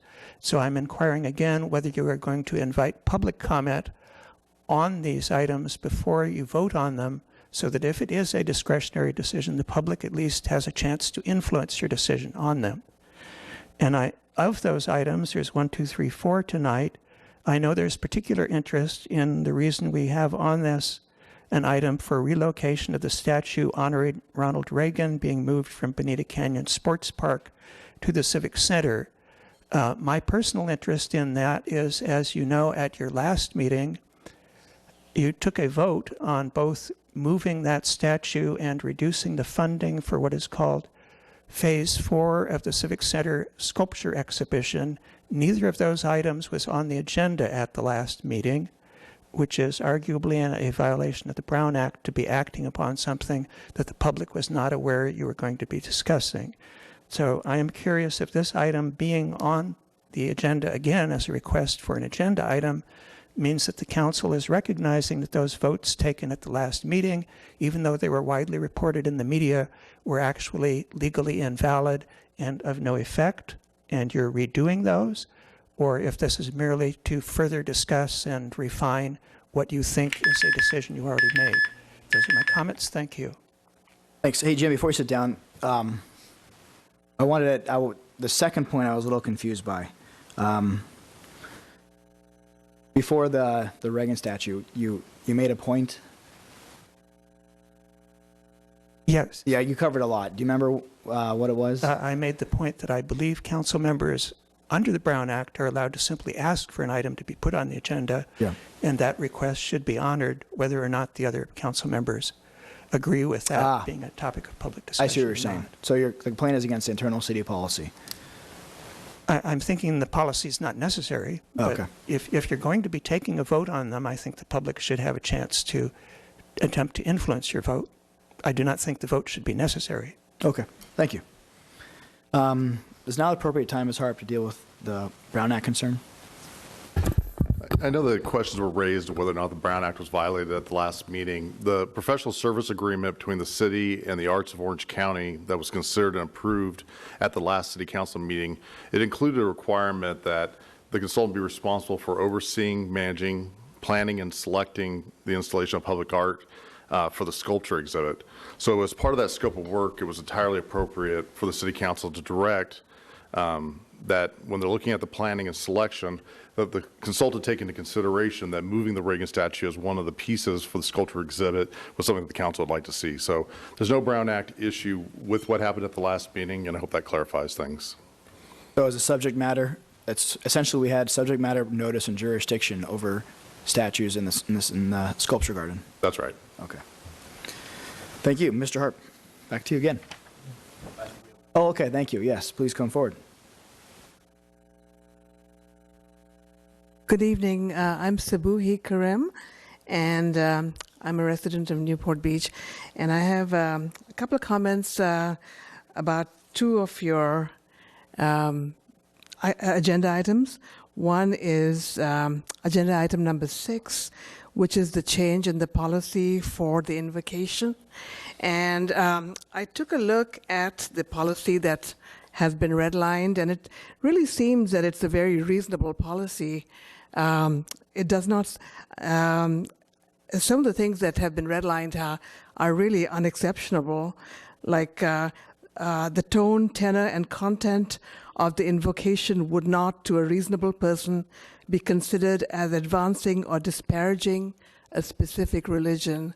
I think that's a nice thing to have in a policy. I think, one should not do away with the guidelines like that. The invocation does not refer to terms associated with a specific religion or sect, and the person giving the invocation does not read or quote from any sectarian book, doctrine, or material. So it seems to me that the guidelines for the invocation, which is, I think, A19 is the policy, seem rather reasonable, regardless of the legal ramifications of whether they're necessary or not. They seem, very good guidelines in a reasonable way. The other item I have an issue with is your number 13, which is the relocation of the Reagan statue. Now, this is an issue that had already been discussed in 2011 when it first came up, and an understanding had come to the council had come to an understanding with residents about this issue. It's sort of surprising to me that it has come up again, and one of I think sometimes people get very attached to their particular political perspective or their religious perspective or their social, and sometimes looking at these kinds of issues in a global way is quite helpful. Whenever I hear of political statues, I always think of the one of Saddam Hussein that was, brought down, and given changes in political environments can really affect you can have some very unpleasant things happen, and so sometimes it's better not to be in a position or have exposure to that type of thing. In the Soviet Union, for example, there used to be statues of Lenin and Marx everywhere, and then after the change in the government, they had to move all the statues out, and they put them in this park, which is like a graveyard of Lenin and Marx statues. So it's kind of ridiculous in a way, but what I'm saying is that political figures play a role at a certain time, and if things change, you might have a different opinion. So it's almost better not as a governing body of a agent of a city to kind of get involved in that type of thing. That's kind of my approach to it. Thank you very much. Thank you. And I would say the only thing that happened since the original vote was the statue was damaged severely, and the Civic Center was not quite ready yet for statues, according to Councilman Curry, in my discussion with him. So I think things have changed a little bit, but I appreciate your perspective. All right, Mr. Hart. Thank you very much, Mayor Muldoon. Now it's time for the closed session announcement. The City Council will adjourn to closed session to discuss items 4A through C, as well as items E through F, including meeting with Lauren Wooding to provide her with instructions as to the price and terms of payment of real property negotiations with Lido House LLC for the property located at 3300 Newport Boulevard. Meeting with legal counsel to discuss the possible initiation of litigation in regards to one matter and the existing litigation entitled Connie Barraclaw versus Newport Beach, as well as meeting to discuss the performance of the city council appointees, including the city manager, city attorney, and city clerk, and meeting with labor negotiator Diane Dixon to discuss labor negotiations with the council appointees. The council appointees will recuse themselves from discussions regarding their contract, and we will not be meeting regarding the city's labor negotiations, which was item D on the agenda. Thank you. Thank you. We recess until the 7 o'clock regular meeting.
Good evening.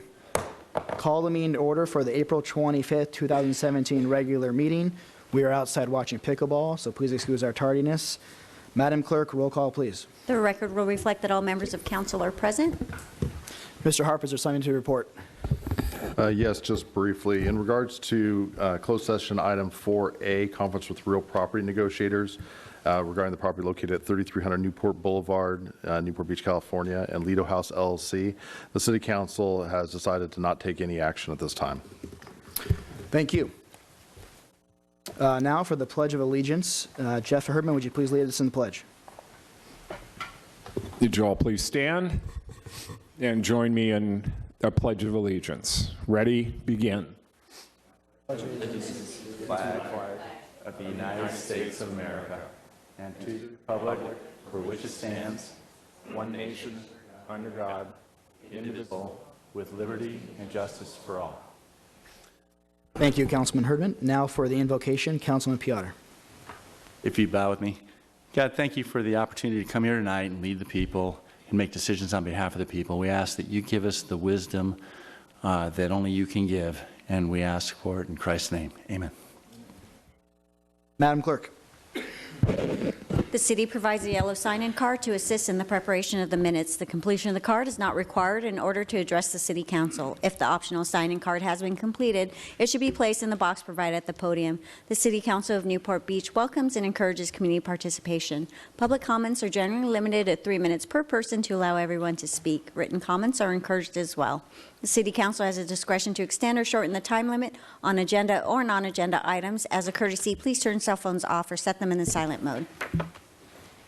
Thank you. Now, City Council announcements. These are non-discussion items or items that council members would like to be placed for future agendas, and they also can be announcements in general. Mr. O'Neill. Thank you. 3 very brief announcements. The first was my daughter and I were able to enjoy the Newport 10 Sonata kickoff with the steel drums, and it was fantastic over at Marina Park. Chamber Scholarship Awards, Newport Beach Chamber of Commerce Scholarship Awards tomorrow night at the Radisson. Please come out and support your local high schoolers. And then finally, the library book sale is from 9 a.m. to 1 p.m. on May 6th.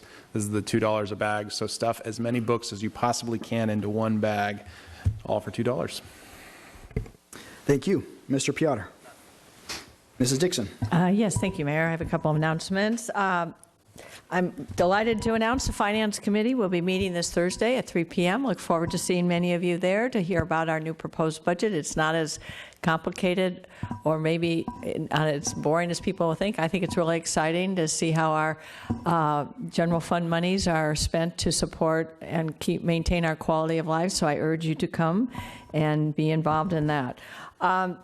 On Thursday, May 4th at 12 noon, City Clerk Leilani Brown will host a workshop on how to apply to serve on a City of Newport Beach Board, Commission, or Committee. It will be held Thursday, May 4th at noon in the Crystal Cove Conference Room of City Hall. It is free, and those interested in attending are welcome to bring a brown bag lunch.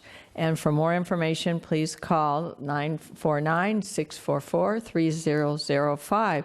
I want to extend thanks to the Women in Newport Networking Committee for supporting and helping to plan the workshop. And as many of you have heard me speak about this in the past, we're all on a mission to increase awareness and involvement by our men and women in the community to make them knowledgeable and make you all aware of the excellent opportunities to become a civic leader and serving on a council-appointed board and commission. This evening on our agenda, we'll be voting to replace 2 openings on the Harbor Commission, and I'm happy to see the well-qualified applicants. I'm sad to say that there's not a single woman who applied for an opening on the Harbor Commission. We'd like to change that. I'd like to offer my congratulations to our Public Works Department. Speaking of Marina Park has been selected as one of the American Public Works Association Public Works Project of the Year for 2017 because Marina Park is in my district. I'm very honored and pleased, and thank you, Dave Webb and your team, for the excellent work in conceiving and executing under budget, under plan, on schedule, Marina Park. Park. Just as Councilmember O'Neill mentioned, there are so many community events going on there on a regular basis, in addition to the programming that Recreation and Senior Services put on, as well as special events like the Newport 10 Sonata and just miscellaneous other events that are revenue producing. So I really commend you for bringing this wonderful facility to our city and to District 1. Also, I just want to take just a shout out to the Newport Beach Film Festival. I hope many of you listening or sitting here have had an opportunity to attend one of the 537 movies being played throughout our city at the various movie theaters in Newport Beach, as well as at Triangle in Costa Mesa. Thanks to Gary Schwenk and Todd Quadero for their excellent organizational skills and making this a really fun event for the people of Newport Beach who want to participate. And marketing kudos also to Newport Beach and Company for driving tremendous awareness. And do we also do agenda items? Yes. Future agenda items. Yes, I just want to mention the parking strategies for Peninsula and Mariners Mile. Good news is the steady economic revitalization that's taking place, particularly on Balboa Peninsula. We're all thrilled with that, but we are learning that it's becoming so high demand that we've got some parking issues, and I would ask that we staff work on ways that we could explore options. Maybe we need a public structure somewhere, but we'll come back in the future to that. And then also pension legislation. State Senator Morlock has proposed a number of bills related to reining in the spiraling costs of unfunded pension liabilities across the state of California. I just learned today that some of those bills were not voted out of committee, so I don't know how many are left, but I would like us to look at that for future support. If we could see what is left to help rein in some of these unfunded pension costs with that, supporting that or reviewing that legislation to possibly take a position. So that's my announcement. Thank you. Thank you. Mr. Herdman. Councilman Avery, Councilman O'Neill, and myself were treated last week by Director George Murdoch to a tour of our city utilities yard. And I don't know about you guys, but I was totally impressed. And George, I just want to thank you for the time you took to give us such a thorough orientation. I also want to thank staff, the large number of staff that attended and assisted with the Corona Del Mar Residents Association last week. That was very impressive. Mayor Muldoon and I last week also, in fact it was the same evening, met with some Boy Scout troops here in City Hall, right here in front, and had just an excellent experience answering their questions, and Kevin them invited to come up and take a seat up here and play with the computers a little, and they just thoroughly enjoyed the evening. So I just wanted to let you know we did that. Also attended the Oasis Volunteer Luncheon, and I was asked to speak, which I did. Councilwoman Dixon was also there, and very, very nice affair to thank the volunteers that are such a vital piece of that organization. The Chamber of Commerce has started back up their Government Affairs Committee meeting, and I've attended the last two, and I'm a permanent part of the agenda, just to give them an update on City Council matters. And Film Festival opening was fantastic. We participated in the entire evening's worth of activities, including an unexpected walk on the red carpet, and just a very beautiful, classy evening. I also attended last Friday the Orange County Business Council lunch for newly electeds, and that was a very good learning experience. And finally, is it up on the screen? May 1st, next Monday night, right across the courtyard over here, I'll be holding my first town hall meeting for District 5, so I'd like to encourage you to attend. And then for future agendas, I'd like to suggest that we have an update from the Sister City organization. I'd like to know what's going on with that organization, their funding, their status, their activities. Thank you. Thank you. Mr. Avery. I'd like to publicly thank George for a great tour, along with Councilman Herdman.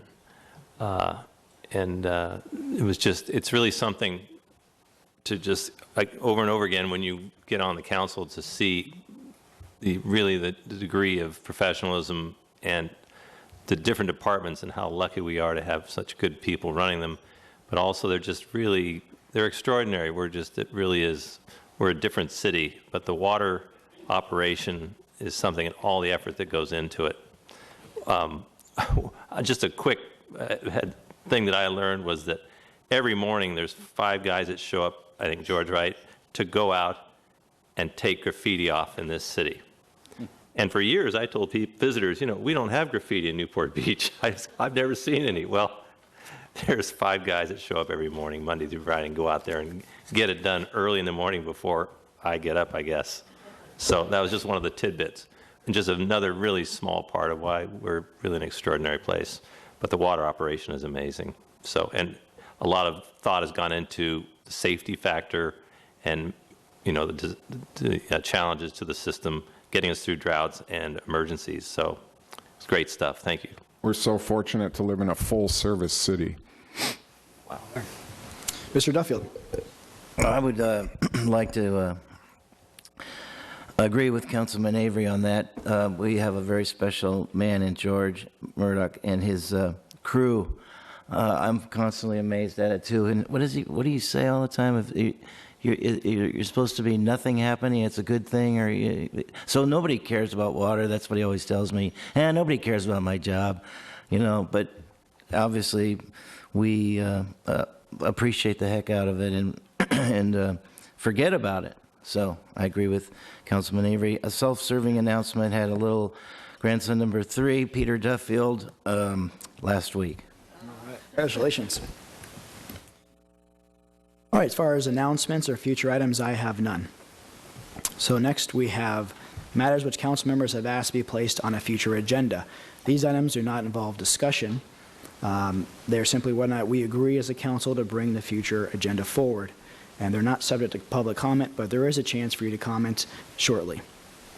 So the first item, number 1, this is proposed by Councilwoman Dixon, parking strategies for the Peninsula and Mariners Mile. So all those in favor of moving forward with this item, please raise your hand.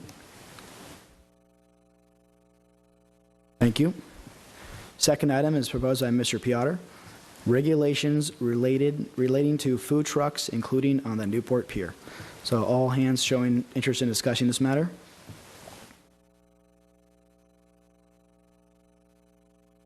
I didn't see the tally. The tally was 5-2 with council members Herdman and O'Neill not raising their hand. Thank you.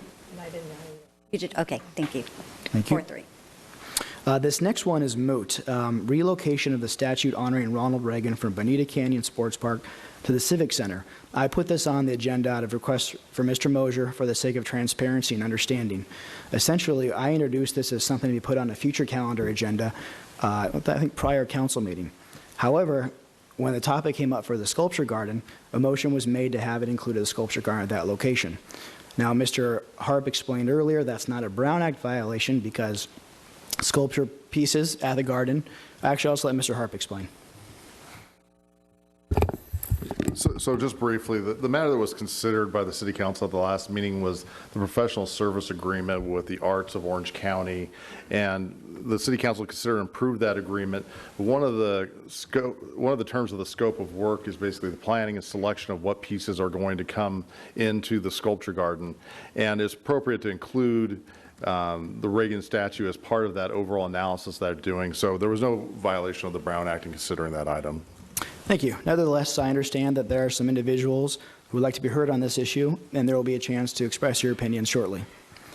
Following the next item, and I believe this is the last one, from Councilwoman Dixon, advocacy positions on pension reform bills authored by State Senator John Morlock. All those in favor? Thanks, unanimous. Okay, that was unanimous. Yep. Thank you. Madam Clerk. Public comments on consent calendar. This is the time in which council members may pull items from the consent calendar for discussion. Those are items 1 through 11. Public comments are invited on consent calendar from members of the audience. Speakers must limit comments to 3 minutes. Before speaking, please state your name for the record. If any item is removed from the consent calendar by a council member, members of the public are invited to speak on each item for up to 3 minutes per item. All matters listed under consent calendar are considered to be routine and will all be enacted by one motion in the form listed below. Council members have received detailed staff reports on each of the items recommending action. There will be no separate discussion of these items prior to the time the City Council votes on the motion unless members of the City Council request specific items to be discussed and are removed from the consent calendar for action. Thank you, Madam Clerk. Council, any items to pull from the consent calendar? Mr. O'Neill. None. Mr. Piotr. I need to recuse myself on item number 8 because I'm on the Sanitation District Board. Thank you. Mrs. Dixon. None. Mr. Herdman. Yes, I'd like to pull item 6 just for some comments. I do plan to vote in favor of this. I just want to make some comments of clarification. Thank you. And we'll also continue on another item. Yes. Actually, I'd like to table item 14 under current business, which is the renaming of the Balboa Island Park. I put this on as a request representing a number of people on Balboa Island who would like to see this happen.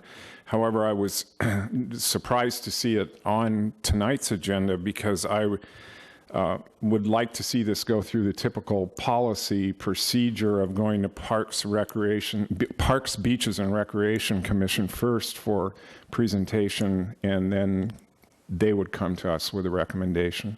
Thank you. So we will include that as part of the motion. Correct? As long as Mr. Herdman's motion includes moving item 14 to the consent calendar, then changing the recommended action, that works great. I so move. Thank you. Mr. Avery, thank you. I just need to recuse myself from items 3 and 7. So I'm involved with my place of work in a waterfront project. And also, I live in Newport Heights, where the sewer project is. Thank you. And Mayor Pro Tem Duffield. I need to recuse myself on item 3 because I have a marine commercial business.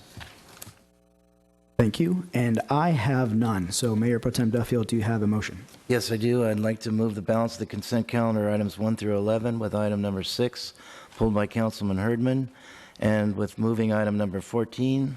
I don't know how to do the rest of this on the regular business agenda by Councilman Herdman.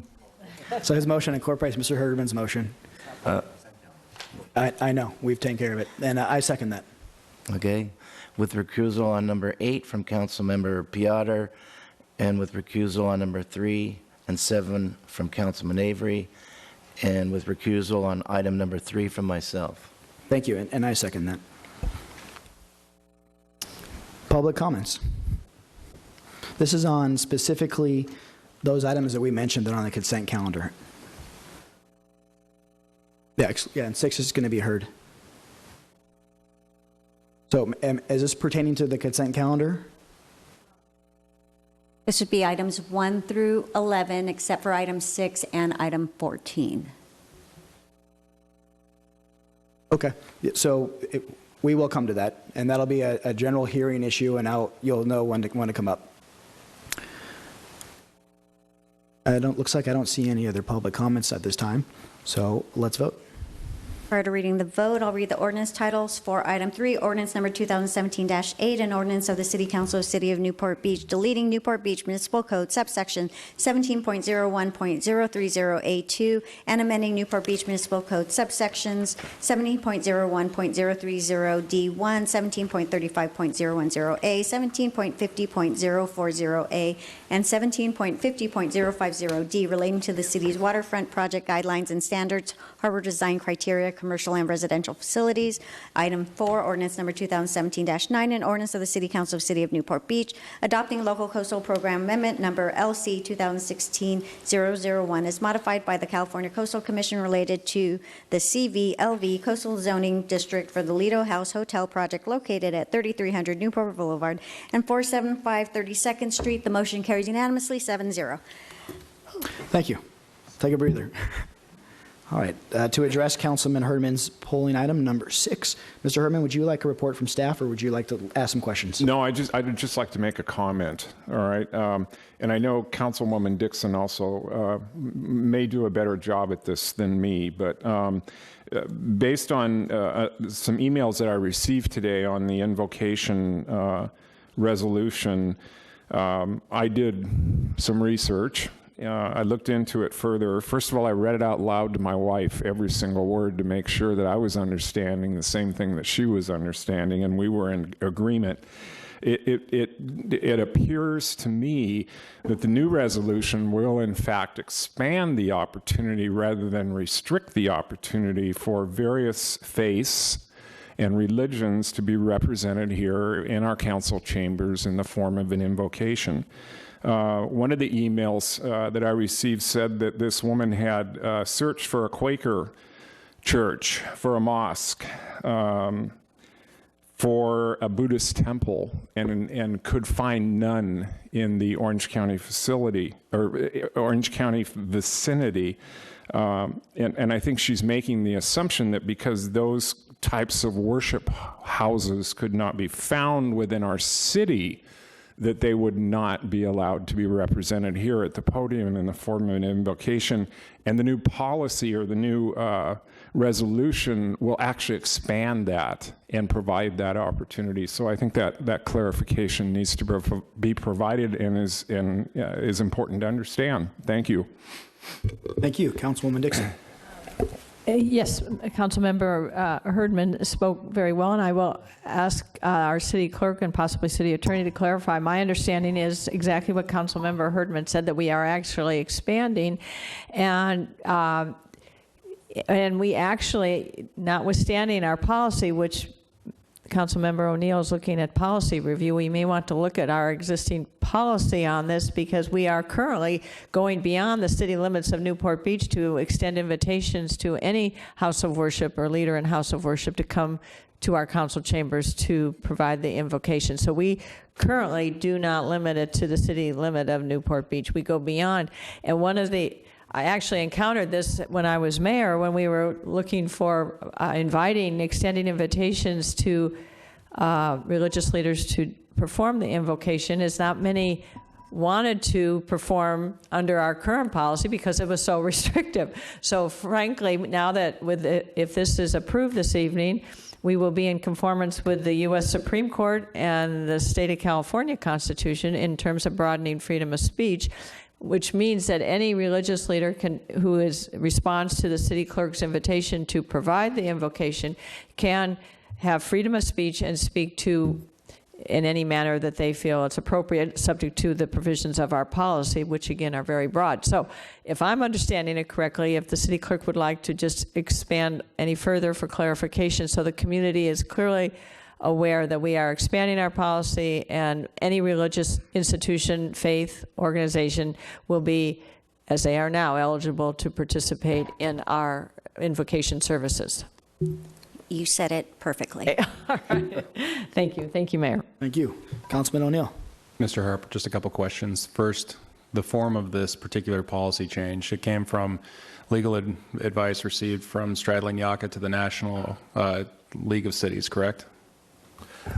Yeah, so in part, at the League of California Cities, one of the attorneys who had been heavily involved in this type of litigation before the Ninth Circuit presented a paper where they did some analysis of it. We've independently reviewed that, though, and we think that the policy that's being presented here is in conformance with what not only the U.S. Supreme Court held, but also with what the Ninth Circuit has ruled when looking at California law. Okay, so essentially we're moving away from a council policy that fortunately has not been reviewed by courts to one that has, and courts have said that this model policy is in conformance with U.S. Supreme Court and Ninth Circuit law. We think this is an area of law that's been well trodden, and that our policy is in conformance with both. There's two constitutions in play here. So you have the United States Constitution, you have the California Constitution. We think this fits nicely and complies with all the requirements under both constitutions. Okay. Any other comments from the dais? Oh, just speaking for myself on this topic, I was somewhat troubled that Rabbi Young could not cite scripture when he was asked to pray and lead invocation. And I was equally troubled when Dong McKeon, who was not even religious and did not do a prayer herself that prayed to a deity, could not even recite historic prayer that would be given in traditional Armenian culture in reference to the Armenian genocide. So and I support the expansions of freedom of free speech, and that's why I was a big proponent of this. So thank you, staff, for doing a thorough report. And I'd like to bring it up to the public. Any public comments on this item?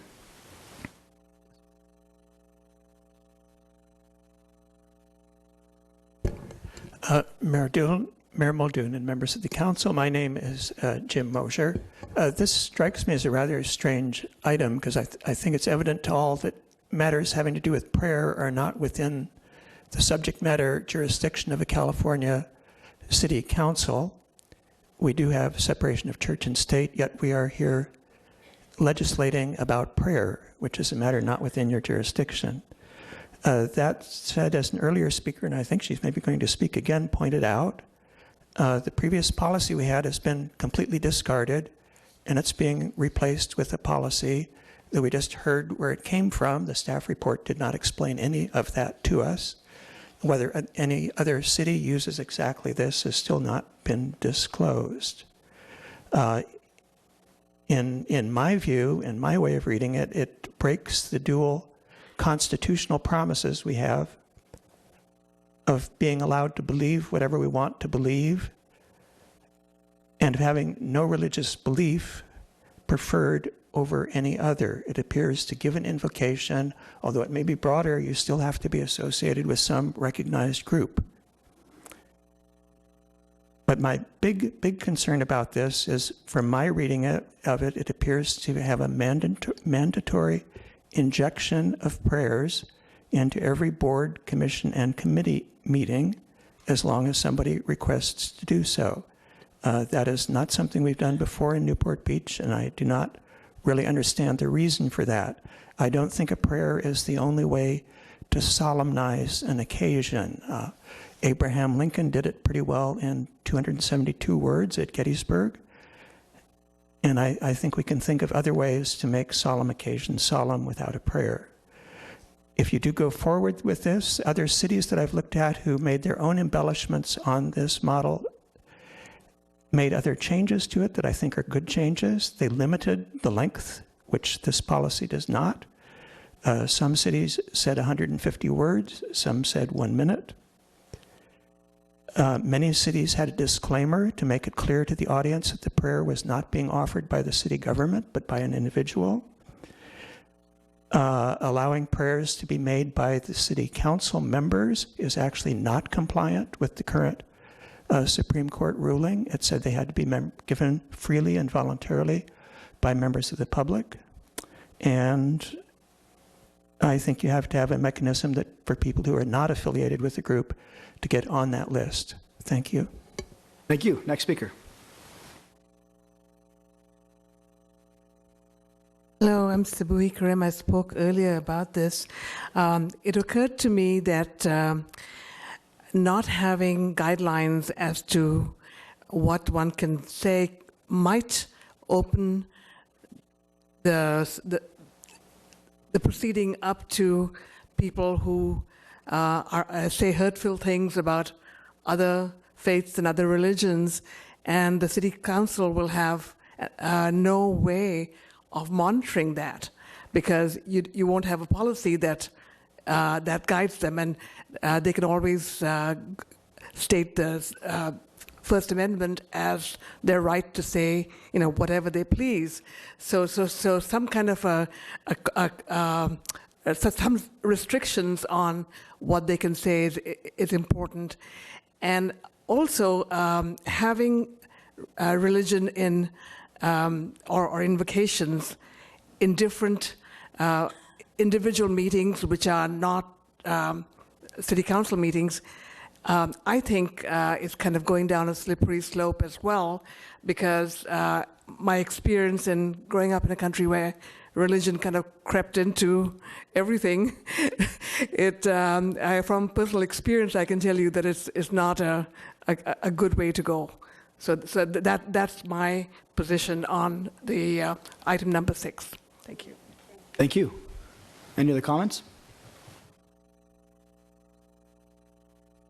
All right, not seeing any. Just want to correct a couple things for the record. Someone could lead an invocation if they're a part of a group or no group at all, if they have religion or no religion at all. A moment of silence is equally acceptable as a prayer to a specific deity. Essentially, our goal is to expand speech, not limit it, whether it's time or content. That's not the proper role of government, in my opinion. But from a historical perspective, the separation of church is a very important concept.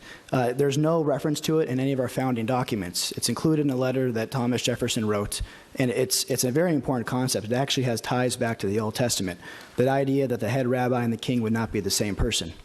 So it's a very important concept, but truthfully, the Establishment Clause is really what gives us protection, and that is enshrined in our Constitution.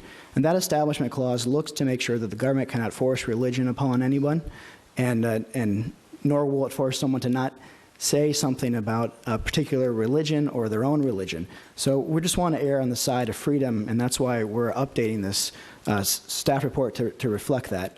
I don't see really any large changes from this, other that if Rabbi Young were to return and he wants to cite scripture, which I think is interesting, he's allowed to, or if Don McKeon wants to give a historical prayer that Armenians would have made at the time of the Armenian genocide, she's allowed to do so without feeling like she's violating our code. And people want to be in compliance with the rules, and I think most people definitely don't want to say something bad about another religion.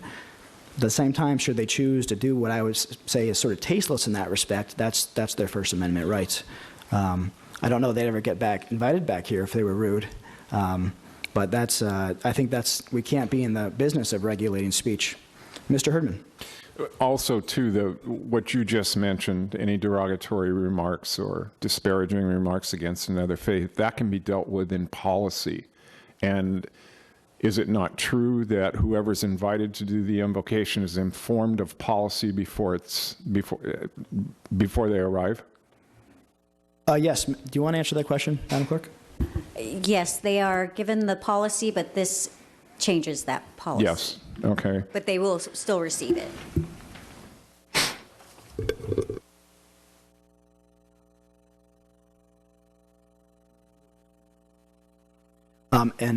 I think also most people who we invite, it's a list. If you'd like to be on the list, we added to the list to lead us in invocation. You could do however it is you like to lead it. Are generally people of goodwill involved in the community from all faith backgrounds who are happy if they can find the time to lead us in invocation. So it's educational, and it's part of the American spiritual history, in my opinion. Do I have any other comments from the dais on this? All right, seeing none, I will move the item. Mr. Herdman, I think said it a little bit quicker than you, Scott. We'll make a Rochambeau for it. But go ahead. Let's vote.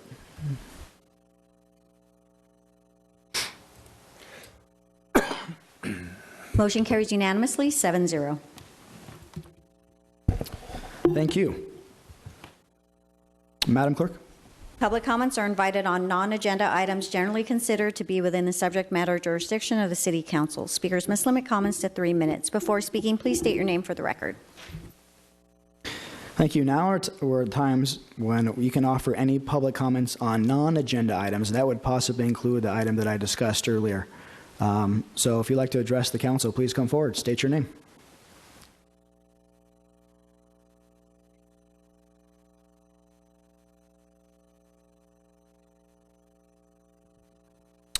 Good evening. I'm David Shockley. Good evening, Mayor Muldoon and council members. Tonight I'm here as the past Commodore of the Newport Ocean Sailing Association, otherwise NOSA. And I would like to take a moment to thank you for your current and past support for the Newport Ensenada International Yacht Race. Sunday at Marina Park was a kickoff event for Race Week of our 70th year. The staff at the park did a fine job of making sure everything went well and everybody had a fine time. Since 1947, we have been building and improving relationships between Newport Beach and Ensenada, Mexico, one of our sister cities. This is the largest international sporting event in the United States, according to the Consul General, the American Consul General in Ensenada.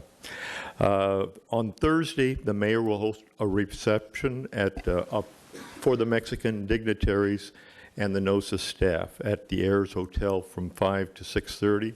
In addition, there will be a great party for all sailors at the American Legion Yacht Club from 6 to 10 on Thursday.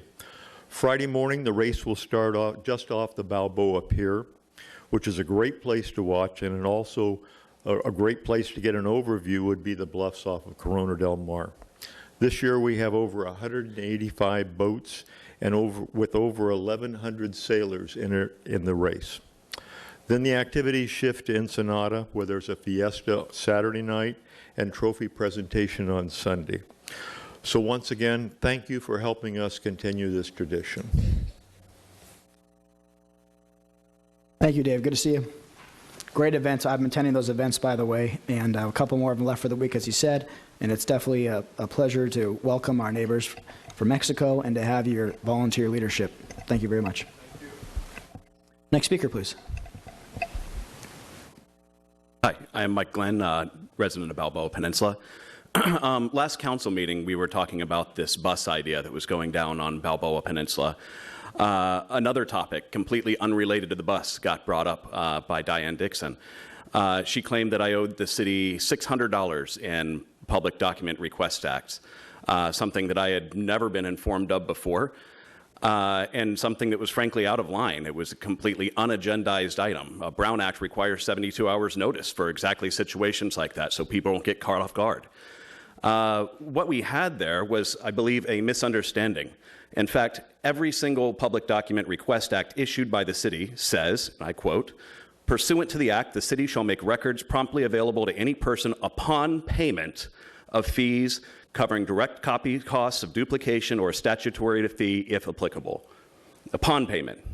So if somebody says, I don't want to have these documents printed and I'm not going to pay, it's literally impossible to owe for a public document request act unless you go up and you pay with a check and it bounces.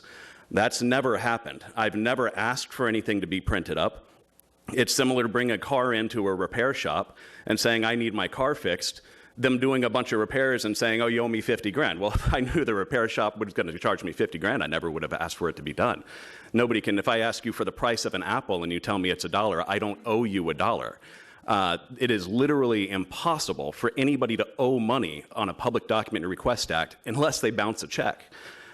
Now, I know Diane Dixon and I have had our disagreements in the past. She wanted to increase regulations and restrictions on establishments open past 11 p.m., something commonly known as lights out at 11. She wanted to increase taxes on the parking meters and the water, disagreed with her there. She wanted to get rid of the dog beach, disagreed with her there. And I understand that. However, using taxpayer money to pull up something on an individual and then publicly bring it up, misinterpreted, and attempt to shame them and discredit them from a public forum as a member of government, it sends a chilling message to activists throughout this city that the government will target them and will publicly attempt to humiliate them, right or wrong, if they oppose what the government is doing.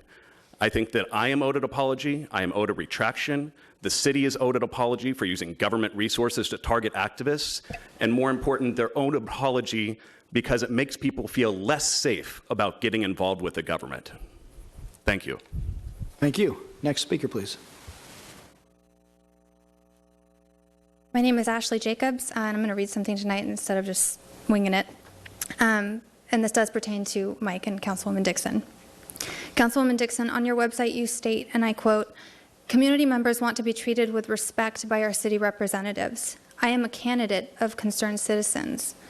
Since you recognize that community members want to be treated with respect and you are a candidate of concerned citizens, I want to address what you did to Mike Glenn last week. Mike is a resident and, as far as I'm concerned, one of the biggest advocates for Newport Beach. As Mike just spoke, Councilwoman Dixon publicly ambushed him at the last council meeting after he spoke on the burden that her trolley would be to taxpayers. She essentially made him look like a hypocrite by saying he owed $600 to the city, plus 500 staff hours for record pulling. I don't really know if her allegations are true or not, because based on the PRs, it doesn't really seem like they are, but like I said, I'm not here to talk about whether or not her allegations are accurate. I was in such shock during Councilwoman Dixon's ambush that I had to watch it a few times on video afterwards. As I watched it back, it appeared she was trying to throw Mike under the bus, pun intended. It seemed as though Councilwoman Dixon was pleased with her behavior, since her allegations undermined Mike and distracted from his arguments.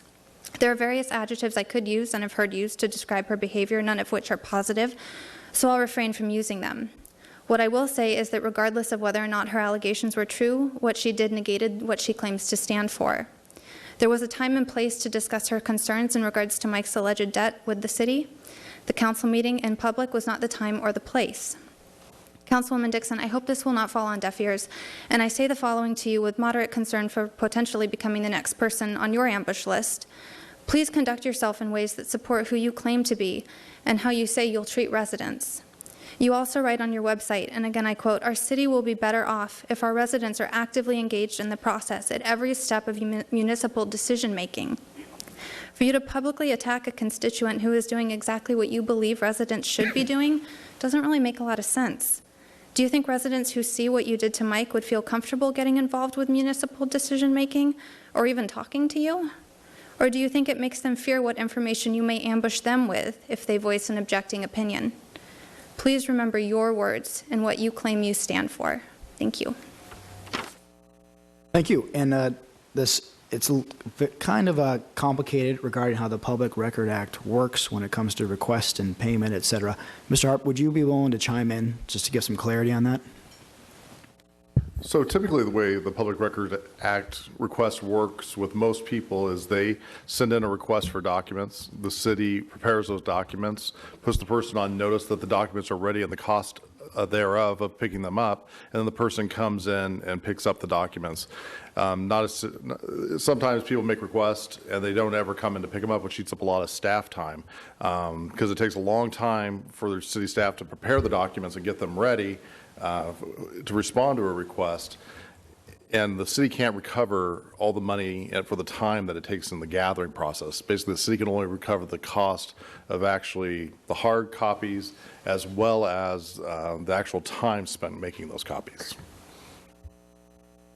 Okay, and there's a dualism involved with whether or not money is owed. And that's what I was hoping that oh, the city clerk, I guess. Madam Clerk, could you answer that? It's quite, legal, so that's why I'm asking. Yeah, I think that the Public Records Act does contemplate the payment upon the receipt of the documents. But when there's been multiple notices so when we prepare each response, we basically put the person on notice of what the cost of those documents are going to, what they're going to cost. And when you run into a situation where you maybe respond to 10 or 15 requests and the person's been on notice that there is a cost associated with that and approximately what those costs are, I think the city has a good argument that the money is due and owing. And likewise, the counter argument essentially is that it's only due if you receive it. That's a good way to summarize the counter argument. Yeah, and so as an attorney, I see the veracity to both. And but essentially, our policy reflects the state law, and the state is the superior agency in this, and we are bound by that state law. So that's sort of the odd position we're in if there's ever a debate about it for two different sides. Is that correct, Mr. Harp? I do think that is correct, Mayor Muldoon. Thank you. Next speaker. Thank you. My name is Charles Griffin. I've been a long-time resident, 60 more years here in Newport Beach, and primarily Balboa Island. I worked for Douglas Aircraft primarily most of my career, and also 15 years, 16 years with Northrop Corporation, B-2 stealth bombers. I was a professional engineer, primarily electrical power generating systems, but almost all the years, all the systems that I played in. And as such, working there, I've lost my hearing, and I cannot really understand anything you say. Sorry. But what I came here today is that over that period of time, I worked on a lot of things, and primarily electrical power, but there's a new source of power from nuclear power being developed. I worked with a professor at UCLA, who was later funded by Paul Allen, building a reactor up in Lake Forest, fueled by hydrogen and boron, fusing hydrogen and boron to create 3 helium ions. It breaks up into 3 helium ions. We got some money from the Defense Department, from the federal government, to do some research back in 1955. My boss submitted, based on our article in the Scientific American, that the Russians had built a device called a tokamak. Various countries in the world, including our own, have invested money in this. And France is now building a tokamak the size, about twice the size of this building, and the grounds about the size of Newport Island. But Paul Allen, and working with a professor at UCLA who has a patent on it, up in Lake Forest, has invested $20 million on a reactor fusing hydrogen and boron together. And it's a series of coils facing each other, causing those ions to come together, breaking up and releasing the tremendous stored energy in the atom. But a group in New Jersey, though, and why I'm telling you about it, there's a new group in New Jersey from the University of Texas A&M, started about 1970. They developed a reactor size of a handicapped bathroom using a spark plug, essentially the Ford spark plug, Nikola Tesla Ford spark plug, creating a ball of electrons similar to emulating what happens in a thunderstorm, where a ball of electrons are formed by ions coming out of the earth and attracted by the positively charged clouds. The lightning forms a ball of lightning in the cloud and attracts the hydrogen together. Kaboom, thunder, where it fuses into helium, goes off to the ionosphere. Boys in New Jersey are using a spark plug to create that million-volt spark of electrons to attract hydrogen and boron together and release that energy. I urge you to go to focusfusion.org. Focusfusion.org. They started that to provide power to for the government, but they at Caltech, but for a rocket. But anyway, go to focusfusion.org. I think because we can put that electrical power, because the ocean is rising all over the world. Primarily, my home on Balboa Island is getting flooded regularly, or the ferry. Water comes over the ferry. You have to put sandbags to keep it from flooding the streets in Balboa Island. So we want to get the ocean from rising any further. We're going to have to build a new seawall down there. So we can put electrical power from these new reactors into the ocean, create hydrogen, replace the gas in our gas system network, put that gas system up to the top of the mountain, top of the hills, and the high fuel cells up there, create water and electrical power from the fuel cells, and have clean water. We don't have to depend on the weather to provide the snow in the mountains. Okay. Focusfusion.org. Thank you very much. Thank you very much. Thank you. Thank you. Next speaker. Yes, good evening. My name is Dan Daly, and I'm with Alzheimer's Orange County. For the last 35 years, we've been providing life-changing programs and services to thousands of residents throughout Orange County who are coping not only with Alzheimer's, but dementia-related disorders. Last year, we assumed responsibility and operations of the South County Adult Day Service Center and moved it to a beautiful new facility and building in Laguna Woods. Additionally, we delivered dementia care education to over 25,000 residents in Orange County. 24/7 helpline received over 7,000 calls. We also provided support to 4,000 family caregivers through our 40 support groups. In 2017, we're going to expand those services by including memory screening and drop-in respite care services. Today, there are over 84,000 residents in Orange County living with Alzheimer's or some form of dementia. This number is going to triple by 2050 unless we can find a cure. If you know of anyone who's affected by memory loss, please have them reach out and contact our helpline, which is a toll-free number, 1-844-HELP-ALZ, or go to our website at www.alzoc.org. Thank you very much for giving me this opportunity to make this announcement. Continued success to you as a body, and continued success to the city of Newport Beach. I'm going to leave some pamphlets and flyers and information in these folders. And again, thank you, unless you have any questions. Thank you, Mr. Daly. Any questions from the dais? No. Thank you very much. Thank you for your work. Next speaker, please.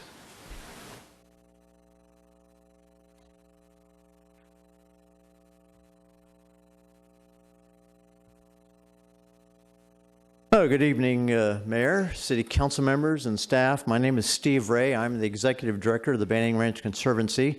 First of all, on behalf of the Conservancy, we would like to congratulate and welcome to the Council the 3 newly elected members of the Council. I think you've been here probably long enough. You think you're not new anymore, but to us you are, and we haven't had a chance to congratulate you yet. For those of you who were here 2 years ago, when you became newly impaneled council members, you may recall that I spoke before the council and the 3 who had remained from the council prior to that had approved the ill-fated Banning Ranch project. And at that time, I came to offer an olive branch. The purpose of the olive branch was to, as I explained then, was to try to work together with you, to meet with you, and to try to find a way to work out an agreement on the future of Banning Ranch. We were very serious about that then, and I'm very serious about that. The same thing now. I am here to offer that same olive branch to you to do that.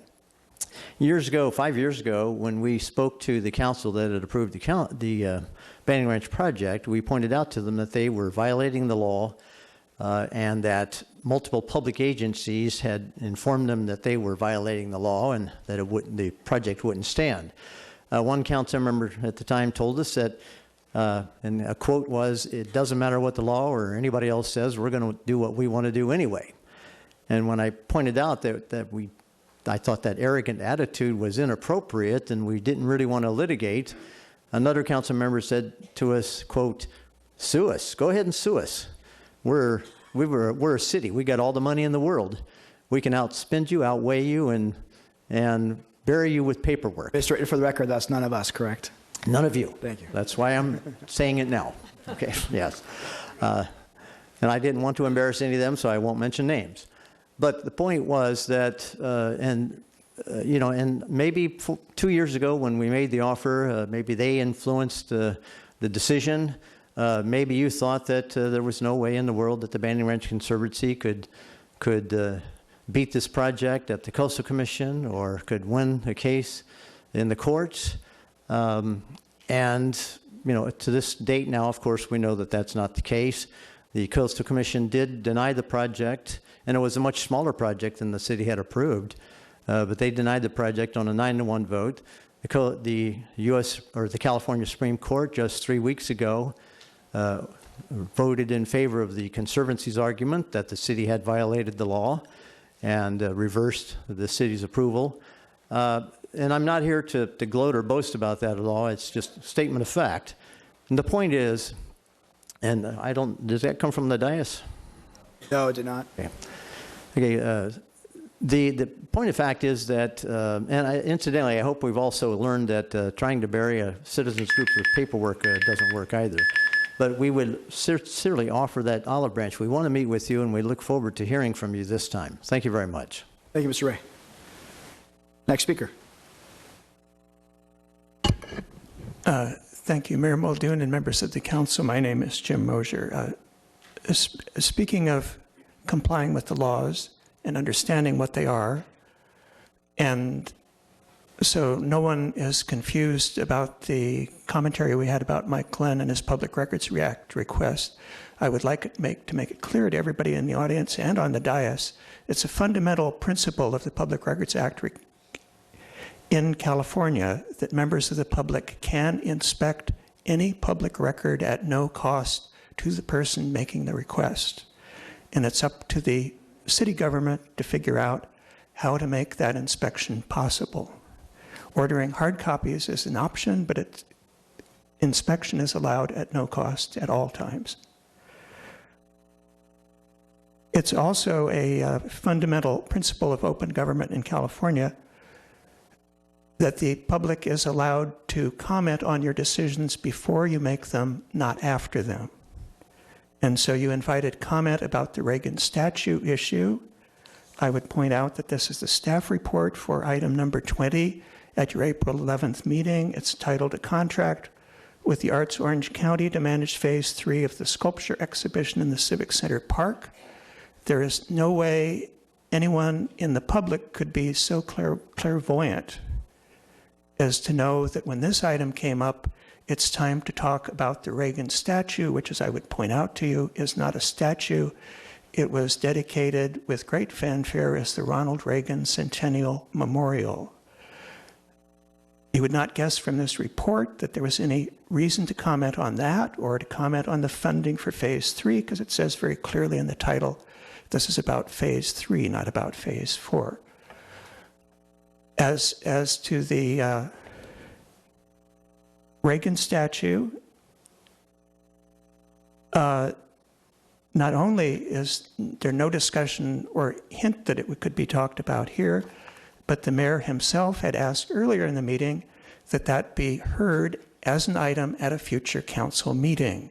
So there's absolutely no reason anyone would have had any reason to speak to you about the Reagan Centennial Memorial on April 11th. Therefore, the example tonight is an example of offering the public an opportunity to comment after you've made your decision, not before. And despite what your esteemed city attorney tells you, that is not what the public expects in California. Thank you. Thank you. Next speaker, please. Yes.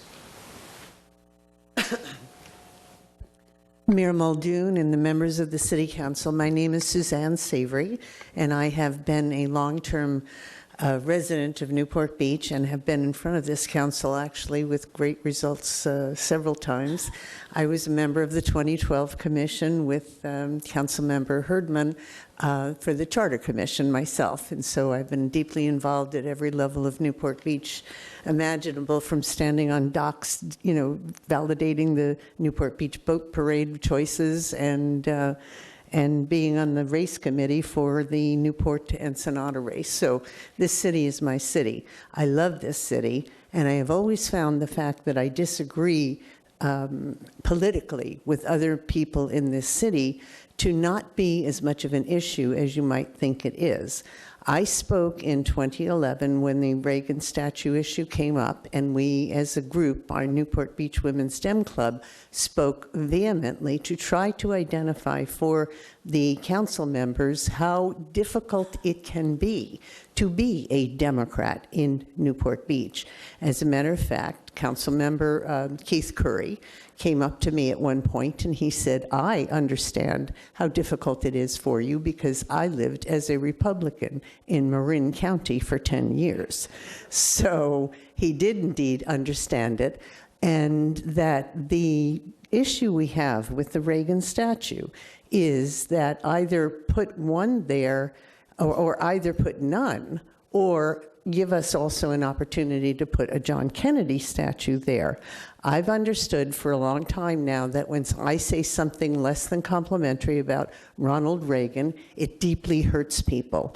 I feel the same way about John Kennedy. And so I try very hard to go out of my way not to do that. But I would like to argue that the very fact that we have a nonpartisan city council election, a nonpartisan model of government, makes this city work. This is as functional a city council as we have in Orange County, and I have reason to know from recent elections. And I would argue that it's difficult when you are part of the 44% of our city that is Republican. Not 54%, but 44%. The rest of us are Democrats and independents. It is difficult for you to understand just how off-putting something like one statue of one figure who's highly polarizing to the rest of us makes us feel like this isn't our civic center. I understand if it's in the sculpture garden, some people think that's different, but for us, it means that we are less than or not welcome. In fact, I founded with several other people the Newport Beach Women's Dem Club because it was so difficult for people to feel they could have a comfortable conversation about issues from their own perspective.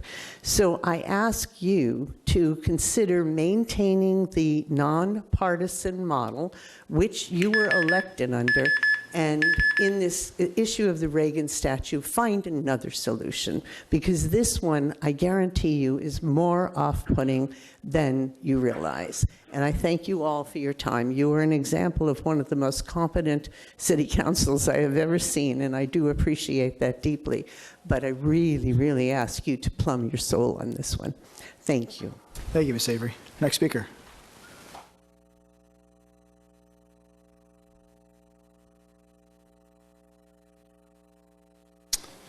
Hello, my name is Daryl Ferguson, and I'm with Surfrider Foundation Newport Beach chapter. And I've come down tonight to discuss the challenges we have had this year with all the plant debris and trash that came out of the Santa Ana flood control channel. Just to let you know, our chapter has a first Saturday of the month beach cleanup at Prospect and a first Saturday of the month cleanup in Upper Newport Bay. We have volunteers come down and we clean up for a couple hours. And a lot of times, like in the years of the droughts, those cleanups were just pretty much for education. As people come down to the beach and they see the different straws and caps and stuff like that that's down there, which isn't a whole lot, usually. And they realize that, well, if I litter anywhere, it's going to end up at the ocean, or it's got a good chance to end up at the ocean. But lately it hasn't been that way. Lately there's been a lot of trash because of the storms we had and the sand replenishment program that's been going on, the sand dredging. So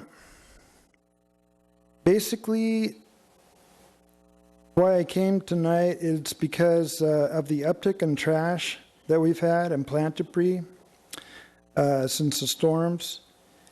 I want to know if there's anyone in the city who understands what's going on with the trash at the beach in relation to what the county does inside the Santa Ana River Flood Control Channel, because that's basically where it comes from, and a lot of it is the way they maintain it. And of course, this year was a big exception because they did the dredging project, and that created a lot of problems, and it's still creating problems because there's a lot of trash that's sitting in the water under the bridge and up into the channel that keeps on coming out. But because, you know, there's a shoal there inside the mouth, and that shoal was taken out completely. So you just had water from jetty to jetty in the mouth. And that was because they did the sand. Actually, it's because they just pulled the sand out of there to replace, you know, to replenish other beaches. That was just kind of a weird way that project worked. The dredging project was completely separate from pulling that sand out of the river, the mouth. But anyway, what happened was when the storms hit, all that trash and debris went way out into the ocean instead of sitting on the shoal that's usually there. So that's why we keep on having lots of trash come back on our beach right now, on the Newport Beach. So I would like to have someone reach out to me that wants to either hook me up with the liaison between Newport and the county, if there is such a thing, or let me be the liaison between Newport Beach and the county, so Newport Beach can get a better handle on the trash that's on the beach. Thank you. Thank you. Mr. Kiff, what commission or committee would that fall under, and who should he speak with? Actually, this would be great for Daryl to have a conversation with our public works staff, including Mr. Webb and Mr. Sinacori, who helps manage that project. And Mr. Webb's right here. Okay. Excellent. Thank you. Next speaker. Council members, I'm Patty Humphreys, longtime resident of Newport Beach. Thank you for your service. I too was at that Arts Commission meeting years ago. I think it was April 2011, and I just wanted to read one thing. The policy concerning donated art reads, the art should be consistent with and relevant to the civic interest and broad variety of taste within the Newport Beach community. So my whole point is don't politicize our city hall. Thank you. Thank you. Next speaker, please.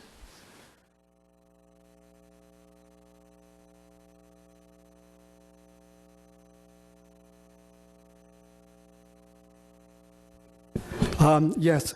Good evening, Mayor and Council members. My name is George Schroeder, and I was here in 2011 when Councilman Keith Curry came up with the concept of getting the Ronald Reagan statue, and I do remember all the controversy about it. 2011, of course, Barack Obama was president then, and so there was quite a bit of excitement.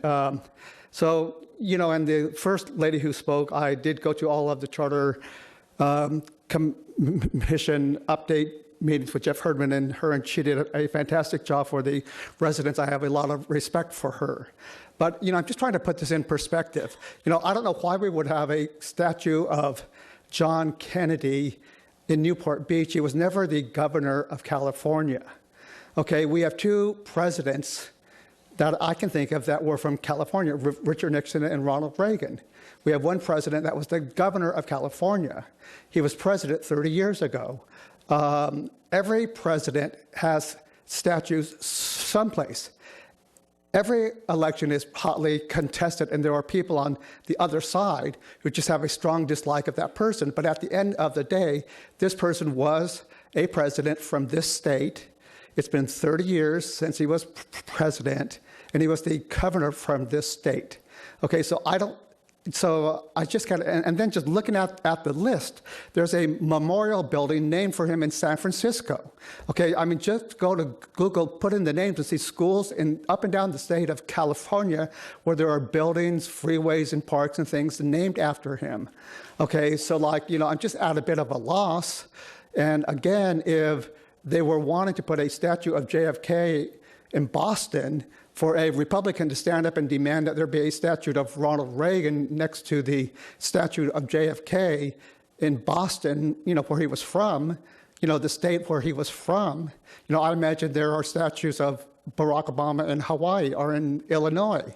And I can't imagine people standing up and, you know, or there may be someday, okay? So the rationale for me, it isn't for partisan reasons, and if it's for partisan reasons, I think it's wrong. The rationale is because he was governor of the state, and he was a president from this state, and it's been 30 years. So, you know, in 2011, I wasn't sure how I felt, but just looking at it now with some, you know, non-emotion, you know, to me, there's rationale for doing it. Thank you. Thank you. Next speaker, please. Hello, Mayor Muldoon and the council members of Newport Beach. My name is Patty Gwynn. I'd like to make just a very brief comment regarding the Reagan statue. The issue is the sculpture garden and about having people experience art in a lovely, relaxing setting. Placing a statue of a political figure changes the intent of the garden. Should we then add a statue of Kennedy or Obama? Where will it end? Thank you. Thank you. Next speaker, please.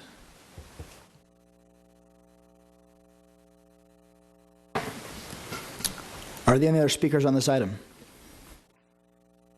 Well, seeing none, I'd just like to say in regards to Ronald Reagan, and many people in Newport Beach, he's a very special, very local figure whose campaign and personal ties are deep in the city of Newport Beach. Former Mayor Rush Hill was personal friends and worked with him.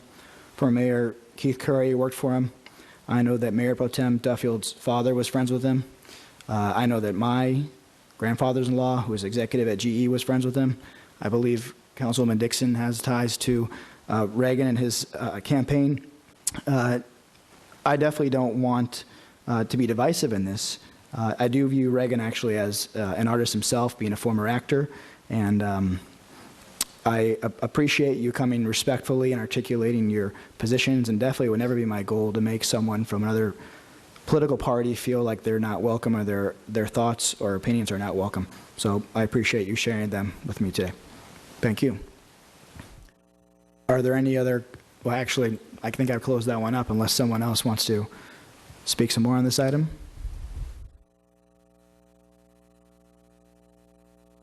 Okay. All reports from City Council on committee activities. Mr. O'Neill. None. Mr. Piotr. Mrs. Dixon. None, thank you. Mr. Herdman. None, thank you. Mr. Avery. None. Mayor Pro Tem Duffield. I have none. All right, and I have none as well. So on to current business, item 12, staff. Mr. Mayor and council members, it's a big pickleball night, so we want to have a brief presentation for you about pickleball, and then this is the execution of a contract potentially. I'll turn that over to Mark V.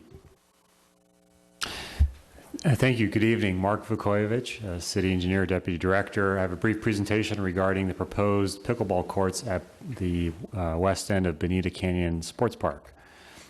So what is pickleball? Perhaps you saw it out there too, and this is for the community at home too, but it's a sport relatively new that combines many elements of tennis and badminton and ping pong. And here at the city, and Laura may expand upon this too, but maybe you can add something here as on our programs, Laura. Sure, we have. This has been a very long journey for the community in their quest to bring dedicated pickleball courts to the city of Newport Beach. And even under limited resources in terms of facilities, we've been able to introduce it. We've offered some play up at Newport Coast Community Center, also dual striping at a tennis court at San Joaquin Hills Tennis Court. We've been able to offer classes, some demos, introduction to the sport. We're getting a lot of requests for tournaments and leagues, and without dedicated pickleball courts, that's proving to be very difficult. We started tracking some numbers. Last year we had about 19 players showing up at the San Joaquin Hills tennis court on a daily basis. This month we've been tracking about 29 players, and so we knew we were on to something, and we knew it was going to be popular, but we had no idea how it would actually explode into the sport that it has today, even with some of our limited resources. So this is our path of travel and how we got to today. We started off with a demo in 2013. We had 75 people show up for that very first day. And since that time, it's grown in very large increments at a very fast pace. We decided to start offering that sport up at Newport Coast inside the gym. We piloted a joint use at the tennis court at San Joaquin Hills. That grew in numbers as well. So we then brought the item to the Parks, Beaches, and Recreation Commission and asked that we convert that court and actually paint those pickleball lines down. And they approved that use. They asked that we go back and search for a location to place dedicated pickleball courts. They gave us a 2-year period of time. We determined that Bonita Sports Park was the best alternative because of its location.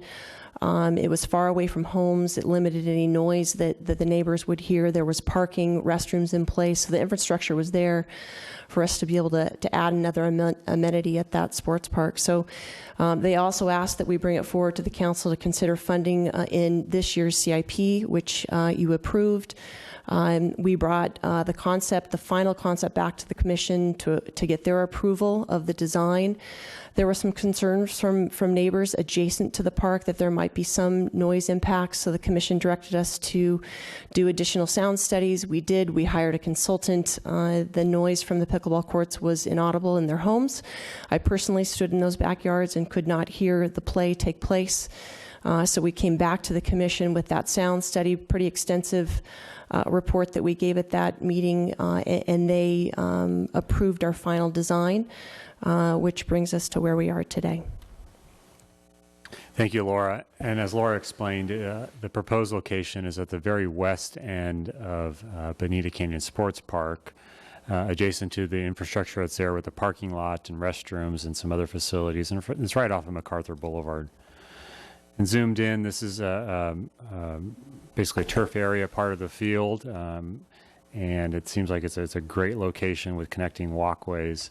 And here's a rendering of the 4 proposed courts and the fencing and the connectivity that's proposed. And the specifications, it's a fully spec'd out court. There is a U.S. American Pickleball Association, excuse me. And so we have, it meets all the specs, but it has all of the different features that you'd want in a sport like this with individual court access. The concrete for the courts are all post-tension concrete courts, and it preserves the existing shade structures and it changes some of the landscaping that's out there. And if it moves forward tonight, we'd start construction right at the end of May or right at the beginning of June, all the way through the summer. And tonight we're asking for your approval of all the documents and the budget amendment and the award of the construction contract, and happy to answer any questions. Thank you, staff. Going to the dais, Councilman O'Neill. So the way that we're going to fund this, I'm looking at the staff report, is $322,000 from the general fund and $303,000 from contributions for park fees. So I suppose the first question would be, why not all of it from park fees?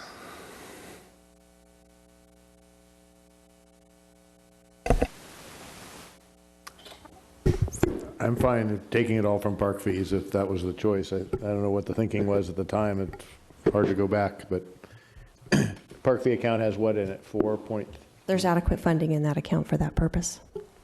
May I ask, is there a reason? I mean, well, this project started as one of those, of our typical $5 million projects. This is where it kind of, where the seeds started, out of the $5 million allotment of projects, and so out of general fund. So, but it seems like it could be transferred to the Parks Fund. Actually, true confession, that was my assumption. It was totally from Parks Fund, so I would make that recommendation and appreciate the fact that you noted that. I must have overlooked that in the agenda item. That makes it a lot easier. Thank you, Councilwoman Dixon. I think I was going to follow on that. So I think that's a brilliant solution. Just curiously, was that budgeted in the 2016-17 budget, in the general fund budget? Yes. So if we shift that, we just found $300,000. All right. Just some operational questions. So remind me, what happens to the existing San Joaquin pickleball courts? Will you still maintain that because of the demand? Or?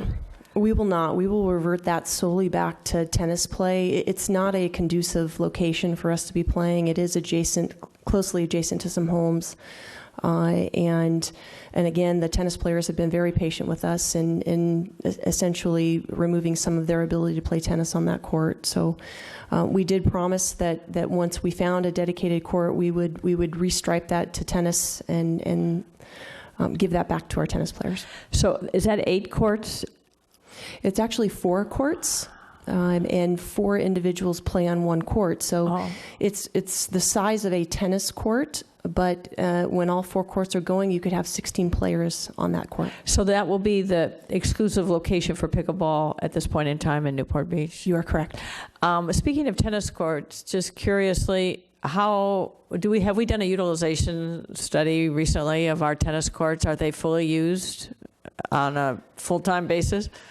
We did study tennis as a result of pickleball, and I wouldn't say they're fully utilized. I think what we have found is that it's stabilized. Is it growing? No. I see. Okay. All right. Thank you. All right. Any other comments from the dais on this item? Out to the public. Pickleball, come one, come all. Nope. All right. Back to the dais. Mr. O'Neill. So I'll say that I do appreciate that recommendation. So in just a moment, that's what I'm going to move. I love the fact that we're talking about improving parks. And the best thing about it is that typically when I talk about improving parks, I get to talk about it from the perspective of having little kids. And now I get to talk about it from the perspective of having parents who play pickleball. And so it's going to be great to have a whole bunch of folks have this opportunity. It is a hefty amount, but the nice thing about it is we have this in a restricted fund. And so I will move staff recommendation with the caveat that the funding requirements come entirely from contributions park fees. I second that motion. All right, before we vote on the item, Mr. Avery. Yeah, I concur with Will. To operationalize parks, I mean, this is going to be a well-used section of real estate, and it's great value for our residents and visitors. And for me personally, my barber for the past 25 years, who I enjoy conversations with while I'm getting my haircut, is a ferocious pickleballer. And he's in the audience. It's Joel over there. And so for the last couple of months, it's been pickleball all the time, and I'm glad this subject will recede in the distance. I see you have a fresh haircut today, by the way. So probably the last time you got to hear about it. All right, Mr. Piotr.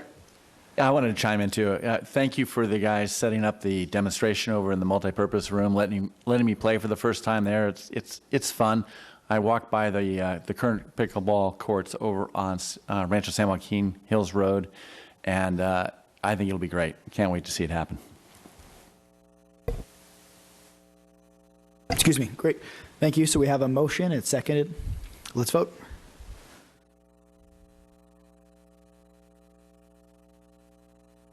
Motion carries unanimously, 7-0. Thank you. Item 13. We have a speaker as well from the John Wayne Foundation. And we'll have staff go first, and then we'll ask the speaker to address. Very briefly, Mr. Mayor and council members, this is a resolution that would direct the change of the current Ensign View Park as a name to John Wayne Park to honor Mr. Wayne as a former resident. If this were approved tonight, we would redo the signage. The park has already gotten a refresh, a well-deserved refresh, and that would become now the new name of Ensign View. Thank you. And just for the record, the name currently is not marked.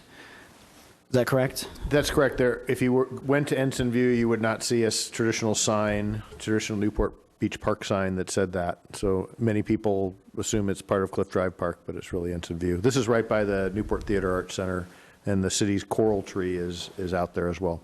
And in fact, when I look at it on Google Maps, it says Cliff Park at El Madero, correct? But just the individual for whom it's named now is its person, correct? The most research shows that it's named after Ensign, who was Ensign Middle School, was the namesake of Ensign Middle School, and that was a Newport Beach resident back in the 40s, 50s, I think, and heavily associated with the school district at the time. Thank you. Go ahead, please have the John Wayne Foundation speaker step forward.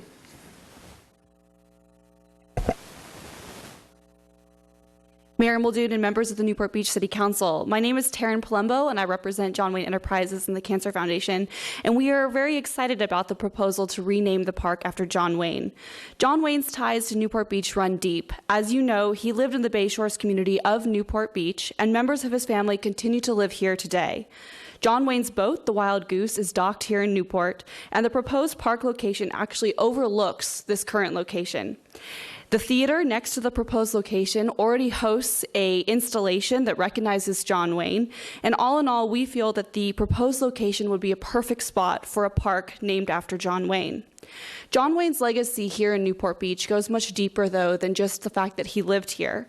The John Wayne Cancer Foundation is headquartered here and continues John Wayne's legacy of courage, strength, and grit in the fight against cancer. The foundation supports cancer research, education, and awareness through its programs, and works closely with other organizations and events throughout Orange County. Since its inception, the John Wayne Cancer Foundation has raised more than $30 million in the fight against cancer. We would be thrilled for the city of Newport Beach to honor the legacy of John Wayne through the renaming of a park. Thank you. Thank you. And are you at liberty to disclose the plans to celebrate John Wayne Day, May 26, and the purpose of those plans and how it would be related to the park. Absolutely. So the evening of May 26th, we're looking forward to hosting an event for the Cancer Foundation. We have some artwork that will be available for purchase, in which the proceeds will be going to the John Wayne Cancer Foundation. And all of this is to celebrate what would have been John Wayne's 110th birthday on May 26th.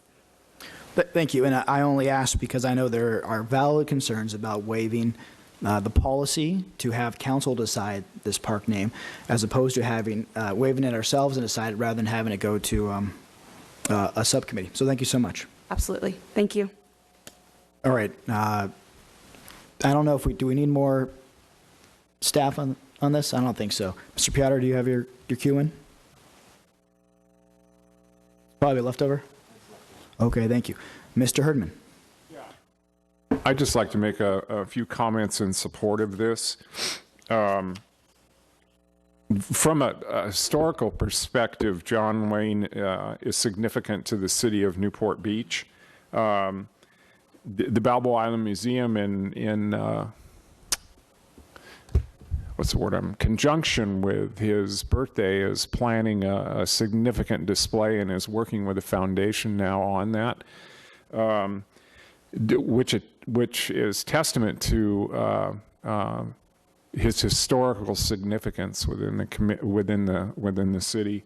Also, too, I just like, and it's already been pointed out by our mayor, but the park is currently named after a person, Horace Ensign, and as is the middle school, Horace Ensign Middle School. So we would just be swapping, if you will, one name for another. It's not as if we're setting precedent at this park by naming it after an individual. It already is named after an individual. And then you mentioned it beautifully, but the cancer research and the cancer treatment that the John Wayne Foundation has contributed, not just to Newport Beach, but internationally, is significant. And also your education program on skin cancer and the prevention of it is really significant. And also, so my whole point is the man has made significant contributions, and I will vote in support of this. Thank you, Councilman Herdman. Councilman Avery. Thank you, Mr.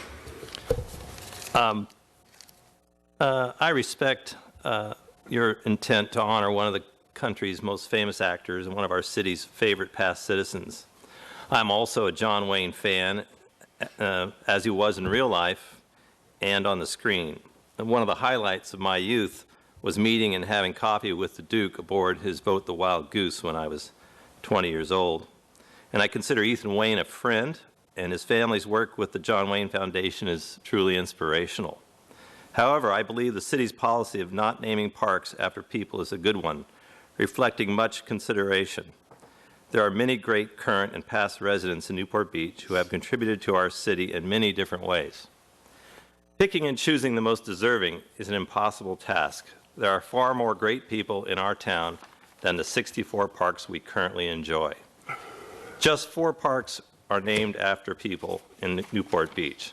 With the exception of one, I believe these parks were named prior to the current policy. The exception, of course, is Bob Henry Park, named after our police officer who was slain in the line of duty. Our park names celebrate the beautiful locations and views within our city. These geographical names provide easy reference for citizens and first responders.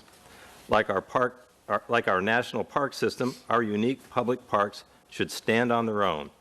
They should not be adorned with the names of a few well-deserving citizens who were chosen above so many others who also have contributed greatly. Thank you, Mr. Mayor, and I'd like to make a substitute motion and move that item 13 be directed to the Parks, Beaches, and Recreation Commission for review and recommendation. Thank you. Is there a second? I'll second that motion for the reason it's I conceptually support John Wayne. I actually looked in my personal family photographs because I have a picture of being with John Wayne when I was 10 years old, but I couldn't find it. He was a personal hero of mine. I'm all about process, and I take to heart many of the letters we received from members of the Parks, Beaches, and Recreation Commission, as well as residents who feel that they want to be part of this process. I understand it squeezes you on time, but I do think we have commissions for that purpose, and I would like to see it go through the Parks, Beaches, and Recreation Commission. Thank you. Thank you. Councilman Duffield. Thank you, Mr. Mayor. So I'm in agreement with Councilman Herdman that this was already named after an individual, so that's kind of over with. To our city manager's date, you almost got it right. Horace Ensign was our district's first teacher principal in 1919. Yipes. Yeah. So a little something about John Wayne. You know, John Wayne could have lived anywhere. You know, he could have lived anywhere. He loved Newport Beach like nothing else and couldn't wait to come back. I lived down the street from him and used to go watch movies at his house, first run movies that weren't even in the movie theater. And his kids were exceptional, and you know, he played football with, this has nothing to do with this, I shouldn't say that. Never mind that comment. I take that back. But one of the things that he did, back in the 70s, you used to be able to hitchhike. Remember hitchhiking? And John Wayne used to love to pick up hitchhikers. My brother-in-law was one of them. Twice got picked up by John Wayne. And to this day, Dick Stoneman still talks about it. Couldn't believe it. And he had this station wagon with a big bump in it in the front that was all fared in and tailored for his hat, when he could wear his hat.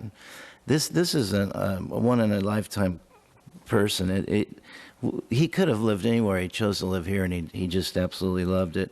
And so I'm a big supporter of naming the park after him. And Horace has had enough. No one knows Horace anymore.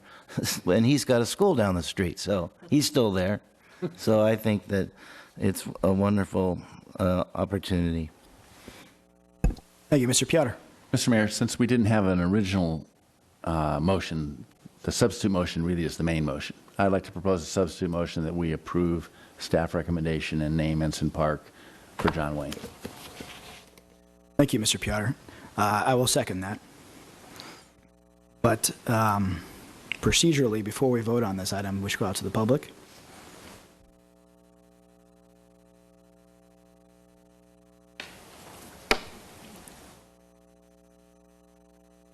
Good evening, Mayor Muldoon and members of the council. My name is Nancy Skinner, and I came specifically tonight to stand up for process and policy. And thank you, Councilman Avery and Councilwoman Dixon. I have nothing against John Wayne. We all love John Wayne. I mean, there's no question about that. But the important thing is that I believe parks should have some input from the neighbors, and a lot of times, as you know from the letter I sent to you, the neighbors have some strong feelings, and that certainly was true when Mariners Park was being suggested to be called Vince Jorgensen Park. We found another way to honor him, and he now is the Vince Jorgensen Community Room at the Mariners Library, which is fine. But I think you're bypassing the opportunities given to the neighbors. So you couldn't have said it, I could not have said it better than you, Councilman Avery. I think this is the kind of thing that should go through process. We may end up in the same spot, maybe not. It may just be giving neighbors a chance. As a matter of fact, I've been thinking a lot about this in the sense that John Wayne lived at Bay Shores. We all know that. And why wouldn't we want to make it John Wayne Beach or something in his own community instead of a park that isn't really where he ever had any connection, as far as I can tell. I feel it's important on process in many areas, and including even the John Wayne statue, I think should have gone early on to the Arts Commission, and as it did in 2011, and let them discuss it too. But I have to comment, in looking at the pickleball courts, I believe that's where John Wayne's statue is now. I'm not John Wayne. You mean Ronald Reagan? Ronald Reagan. I misspoke. You knew which one I meant, I hope. And it's going to be seen a lot more where the pickleball, all the people over there, is keeping it there than into moving it into the City Hall area. So I strongly oppose to making it politicizing our community. But that's not my main topic. My main topic is the parks. I really do think you ought to listen to Councilman Avery. Thank you. Thank you. For Mr. O'Neill. Public comments? Okay. Any other public comments on this item? Mayor Muldoon and members of the council, my name is Jim Mosier. I too strongly endorse the motion made by Councilman Avery. I actually think it's required by our city charter that an important matter like this having to do with the city park be run through the Parks, Beach, and Recreation Commission, and you not act until you have a recommendation from them. I feel that the policy adopted in 2003 of not naming parks after people is a very sound policy. Unlike you, I'm not so sure that the park currently is actually named after Horace. It was named in 1975. I think Horace was probably a distant memory at that time. I think it's named geographically to identify it being near the Ensign Middle School, so people will know where on Cliff Drive it is. But if we're in the business of naming things and you want to ignore the policy, and apparently you can, if we have renaming on the agenda, from what we've heard, you can rename anything you want or do anything you want. The staff report identifies this as being a remnant of the Coast Freeway that was purchased from Caltrans. So it seems obvious to me the proper name for this is the Marshall Duffield Senior Park. And as to John Wayne, I think you're setting your sights too low. If you look a little farther to the east, overlooking his home, we have the Castaways Park, named after some kind of second-rate club that got burned down. We hold the Field of Honor there, 1,776 flags honoring our American Revolution, and I think it's true that there is no citizen of Newport Beach who fought in that war other than John Wayne. So that seems to be the appropriate location for him. And if we're in the business of naming things, why not just go whole hog and rename? I realize that Ronald Reagan is not on the agenda, but he wasn't on April 11th. Why not rename this entire complex here the Ronald Reagan Civic Center? And the street out here, it was a few years ago, we renamed it from Farallon to back to Civic Center Drive. Name that Republican Way, and then this can be the Ronald Reagan Civic Center with the address of 1 Republican Way. I think that's the direction we're trying to go. Thank you. Yeah. How about just Mosier Park? You hit that one out of the park. That was a great line about Wayne in that war. Any other public comments? Okay, I don't see any. I have many comments, but I see Mr. O'Neill. All right. Request to speak. I can count to 4. So I'll say one of the reasons that we created the subcommittee on council policies in the first place is because I was frustrated by the number of times council policies get waived. Because if we have a council policy, we ought to be following a council policy. And there are great times, and there are not great times to change that. I don't find that this one is a compelling reason because I do think that this ought to go through Parks, Beach, and Rec. That being said, there's a pretty decent chance that if it does that and comes back, that my vote would be to rename the park after John Wayne.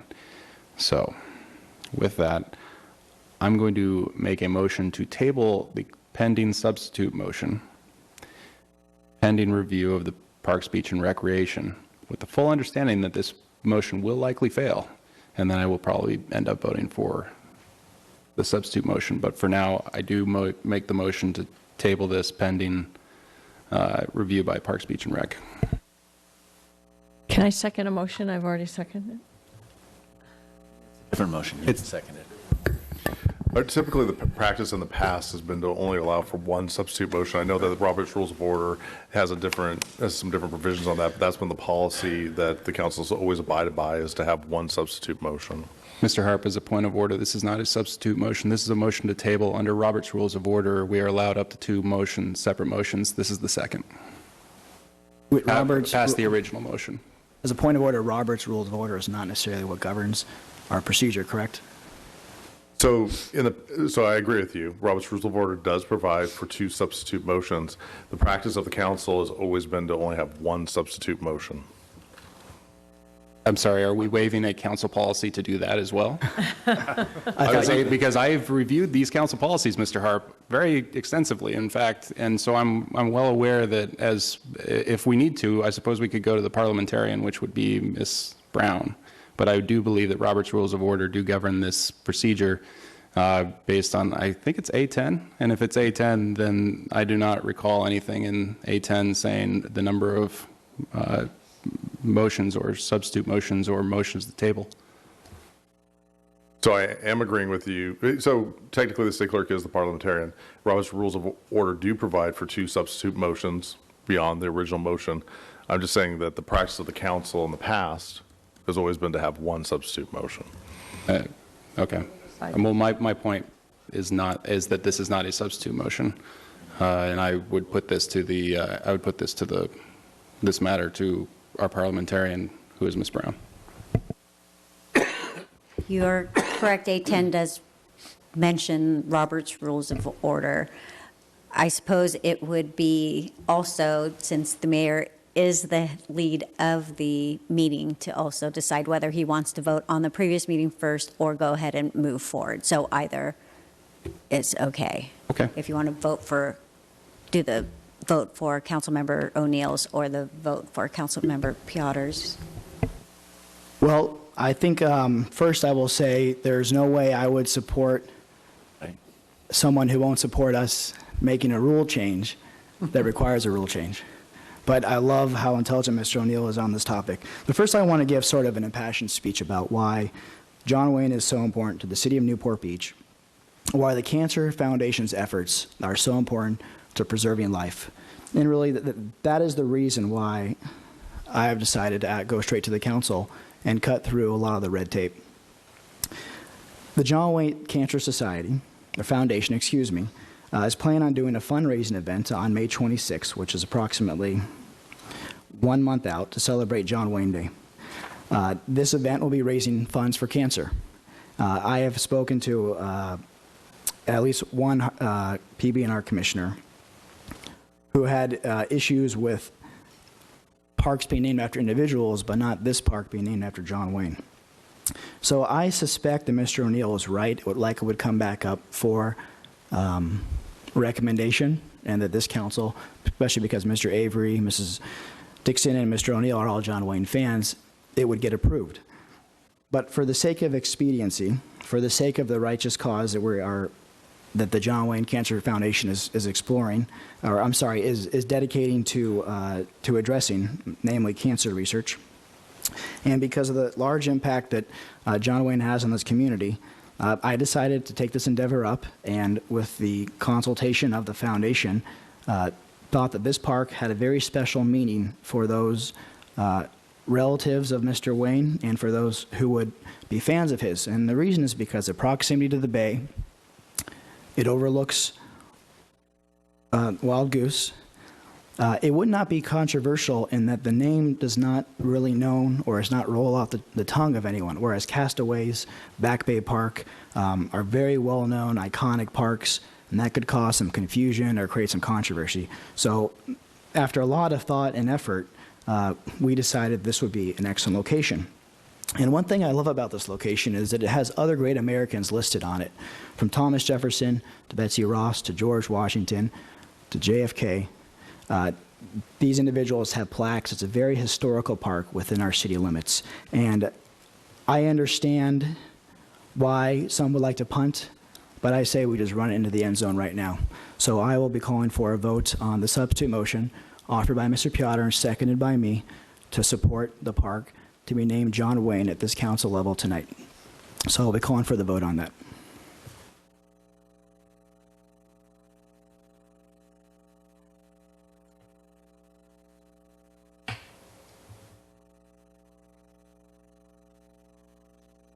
With council members Avery and Dixon voting no, the motion carries 5-2. Thank you.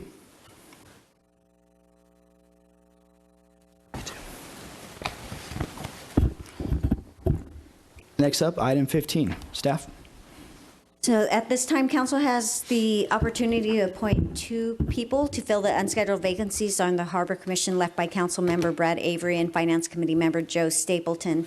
For the person being asked to fill Joe Stapleton's position, if it is the council's desire to extend that term of June 17th for an additional 4 years to June 2021, a formal motion and vote is needed.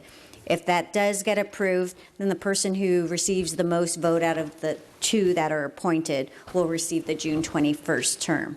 So the appointments will be conducted by paper ballot. Each of the council members will vote for 2 nominees. In order to be appointed, the nominees must receive at least 4 votes. If there is a tie, the council members have more ballots in order to vote again until 2 of the candidates receive a majority vote.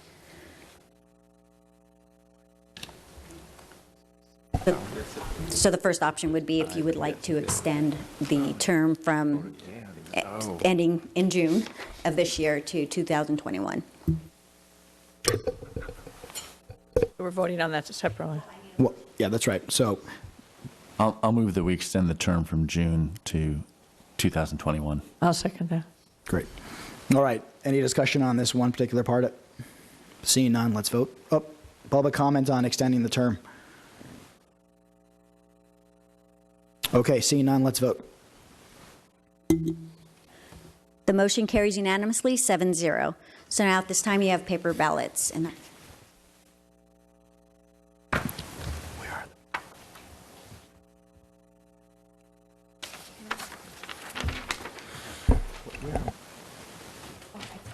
By fold. Can't vote.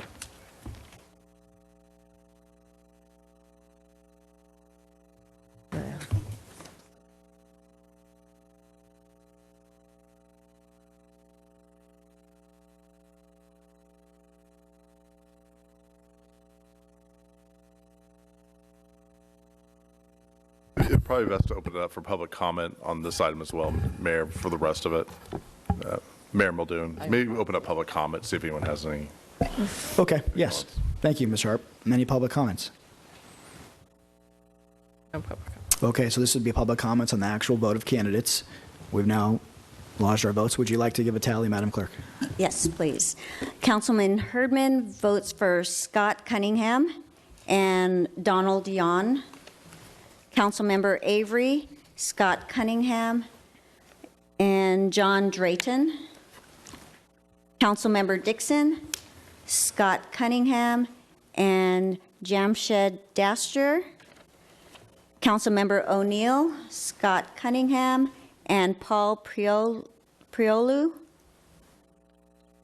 Councilmember Piotr, Ira Beer, and Scott Cunningham.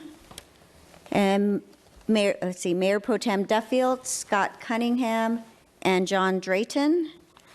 Mayor Muldoon, Ira Beer, and Scott Cunningham. So Scott Cunningham will definitely get the June 21st, or June 2021, and then we will need to revote on the remaining.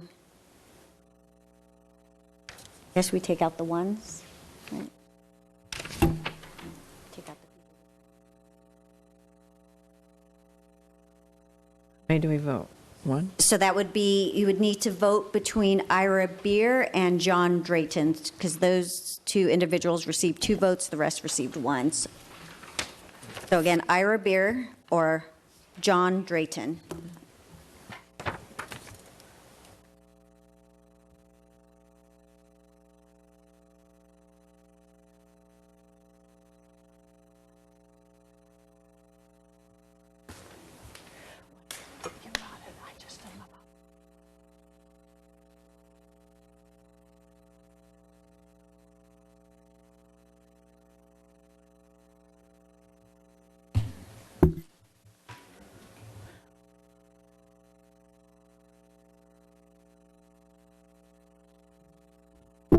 Councilmember Herdman votes for John Drayton.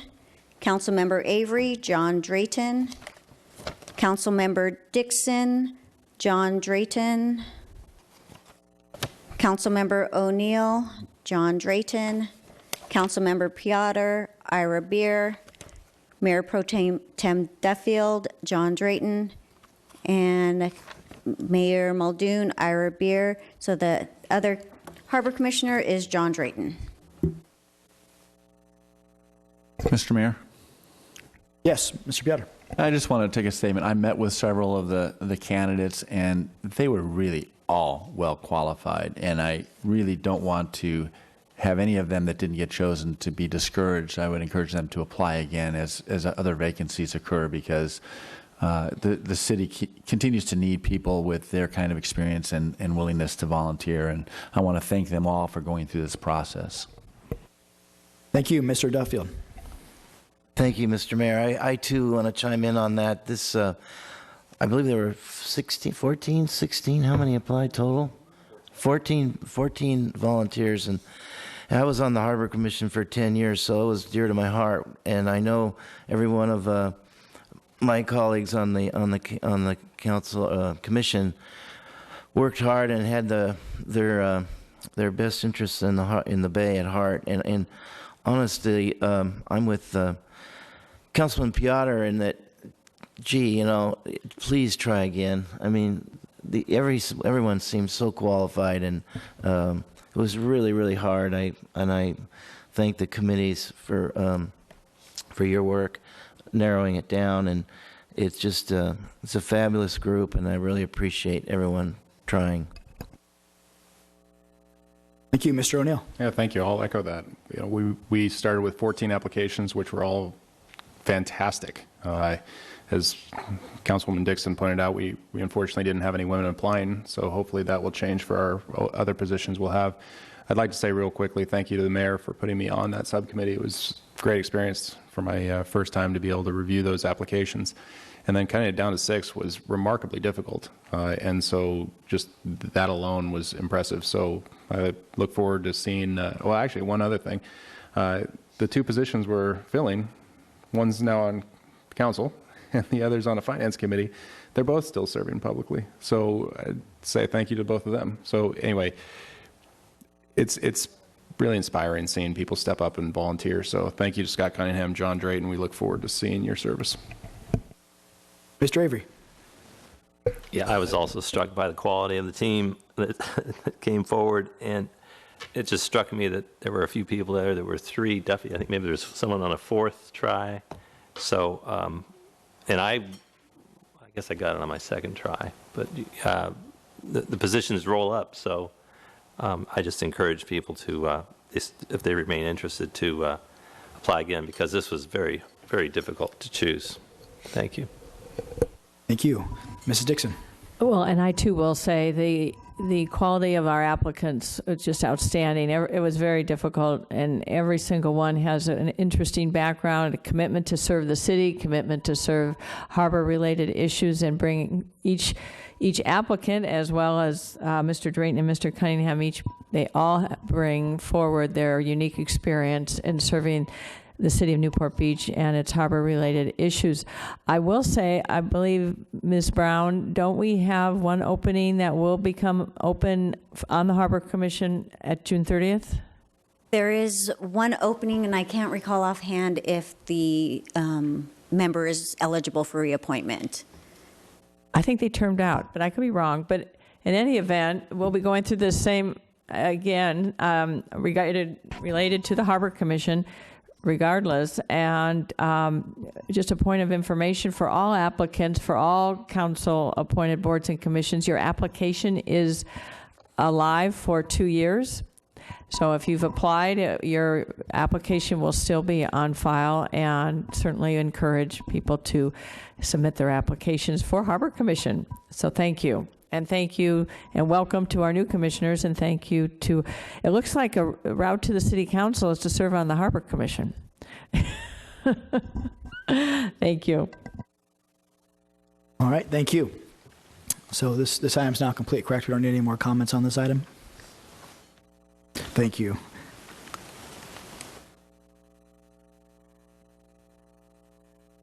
think that's it. So, Ms. Harp? Just for the record, for item number 16, the council appointees will be recusing themselves from that item.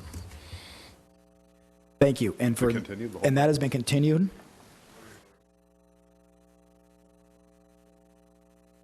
One second. That's right. Thank you. So, yes, would you like to recuse yourselves? Sorry, Dave. I like you not getting a good night's rest.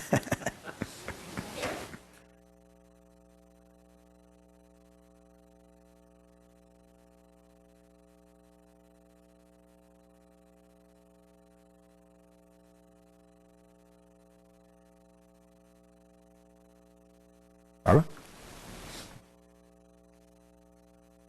Yes, tonight's staff report is designed to bring forward to the council proposed amended agreements for the 3 appointees, and I did prepare a staff report. If you would like further explanation, I'm prepared to answer any questions at this time. I don't think we'll need further explanation from the dais, do we? No? Okay, so let's go out to the public on the item.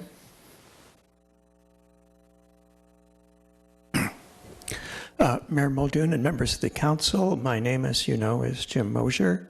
This item, if it was not clearly announced, is the employment agreements for the coming period for the 3 employees who just left the room. It's an item that's almost impossible for the public to comment on because it's the fruit of discussions that you have chosen to hold completely in private. The public assumes that your conclusions here were based on the achievement or non-achievement of certain goals, but you've chosen not to share what those goals are with the public, at least in the staff report. I actually read this morning that perhaps the member of the public who's interested in what the goals are could actually find them based on one of those Public Records Act requests that we heard about earlier in the meeting. The goals themselves, I don't think, are supposed to be secret. I don't know if your conclusion to offer no raises means that there was a failure to meet some of the goals or not. Again, I can't comment on that because I don't know what's going on. I did want to point out that there seems to be an error in each of the 3 contracts. I'm looking at page 1626, which is the city manager's contract. The redlined version of it, which is the one I looked at, it's explaining in the last paragraph on page 16-26 of your staff report the PERS compensation. It says that Mr. Kiff is in the coming year going to be contributing 13% of his compensation. And then in the last 3 lines at the bottom, it indicates where the 13% comes from. And I was quite confused about this because it's saying he's paying 8% of the required member contribution. There was a time when the employees paid nothing, and I don't think he's paying 8% of his required member contribution. I guess that he's paying 100% of his required contribution. So I think this was meant to say the 13% of his compensation represents 8% as the required member contribution and 2.5 and 2.5 as the cost sharing. And that same error or confusion appears in all 3 of the contracts. Thank you. Thank you. Any other comments? For those who are watching, there are laws that require employment issues like this be confidential, correct? Not the contract itself, but employee reviews? Yes, that's my understanding. So there's no desire to be secretive, Mr. Mosier. We're following the federal laws. All right, so I see no other public comments on this item. Going back to the dais, do we have any discussion for this or a motion? I'll move to support the approval of the 3 contracts, the employment agreements for the city manager, city attorney, and city clerk. Thank you. Do we have a second? Second. All right. Any Mr. Mayor? discussion? Yes. I agree with Mr. Mosier. The way that this paragraph reads, it implies it's 8% of the required member contribution, and I think we ought to insert the words 8% of the salary instead of the required member contribution. Is there a response from that from staff? I do have a response for that. I would respectfully disagree with Council Members Piotr's recommendation. I think the language has been well vetted with PERS, and I feel very comfortable that the language as it currently reads establishes what each appointee is expected to contribute to PERS on behalf of their retirement benefit. Okay, so I understand, I think Mr. Piotr's confusion and Mr. Mosier's point. You're saying essentially this is accepted language with PERS? It is. And that's based on only this contract negotiation or other contracts? No, it's based on several contract negotiations that we've had with CalPERS, where we're trying to make sure that the information is clear and that what is determined to be pensionable is indeed pensionable, and I feel very comfortable with the way that it's phrased. Is that acceptable to you, Mr. Piotr, or do you still have... No, I speak English, and it doesn't read right, and PERS is not our friend, so I don't take legal advice from him. So it's just not clear. Mr. Mosier's correct. It says, in the beginning of the paragraph, it talks about 13% of compensation earnable towards employee benefit, and then broken down as follows: 8% of the required member contribution. Well, it isn't 8% of the member contribution. We know the member contribution is 13%. And I'm sure it's implying that 8% of the 13% is what's required, or how it's broken down. But it's not worded that way, not in English. So it needs to be corrected. What's these? All right, so we have a request from Councilman Piotr to insert clarifying language on this. And what we could do is we could accept this suggestion and then give you the opportunity to come back to us if we made a mistake. But I'm thinking this language kind of makes sense that Mr. Piotr is suggesting. So is there, Mr. O'Neill, are you looking to, okay, there's a second from Mr. Duffield on Mr. Piotr's motion to make that clarifying statement. Was that with the caveat that we can come back, Mr. Piotr? Is that acceptable to you? No, I'm fine with that. I'm happy if the city attorney can go through and refine the actual language. The intent is clear, the language is not. Okay. Mr. O'Neill, you request to speak? Barbara, we hired outside counsel that vetted this, correct? That's correct. And we hired different outside counsel last year who vetted this, correct? That's correct. And Mr. Harp has vetted this for Mr. Kiff and Ms. Brown at sometime in the last 2 iterations, correct? That's correct. Okay. I'm not going to vote for that. Thank you. Are there any other comments or questions on this item? I think I'm going to vote, just in the abundance of caution, I'm just going to go ahead and support Mr. Piotr. And oftentimes attorneys are used to being asked this question, and perhaps the attorney comes right back and says, no, the way I had it was not an oversight. It's very clear, it's accepted, and that's acceptable to me. But in the meantime, I don't want any vagueness, so I'll just go ahead and support the motion. And seeing no one else looking to speak at this time, I think we'll just... Well, can I just clarify? Yes. So what is the motion? Are we approving the contract with directive to ensure that the language is absolutely clear to the meaning of 13%? I think so, but I think Mr. Piotr wants more than verification. He wants to insert this language. Is that correct, Mr. Piotr? Yeah, it needs to be included that it's 8% of the compensation, not of the required member contribution. And again, I'm very flexible. As if the city attorney comes back with slightly different language, I have no problem with that. So it is a somewhat more strict stance than I think you originally understood it to be? Well, we're approving the contract Yes. with clarification on this provision. The numbers don't change. It's just to clarify the language. That's as I understand the motion, yes. Semantics, as Mayor Pro Tem Duffield said. Yes, Mr. Herdman. Well, we're approving the motion as you just said, but if that motion fails, then we'll need to make another motion. Okay. Exactly. All right. Any other comments on this motion proposed by Mr. Piotr before we vote? Well, let me just clarify. The motion is simply to amend the language. Yes. I'm sorry. The motion is to approve all 3 contracts with the amended language. Yes. You're both saying semantics. It's the theme of the night. Or what? What? Okay, let's vote on the motion. Yeah.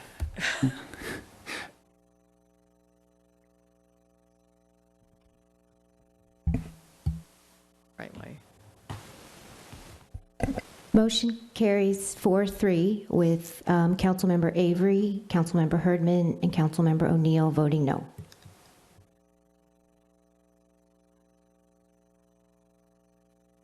Okay, all right. Staff, why don't you go ahead and just stay up there, though, for a second, make sure that I wrap this up smoothly. Going on, now is time for motion to reconsider. Are there any motions to reconsider? Yes, I'd like to reconsider my last vote. All right, is there, oh, Mr. Harp is not here. Oh, but am I in the majority? Yeah. Yeah, so motion to reconsider be made by, I will read, actually, Ms. Nelson, would you please read the motion to reconsider language? A motion to reconsider the vote on any action taken by the City Council at either this meeting or the previous meeting may be made only by one of the council members who voted with the prevailing side.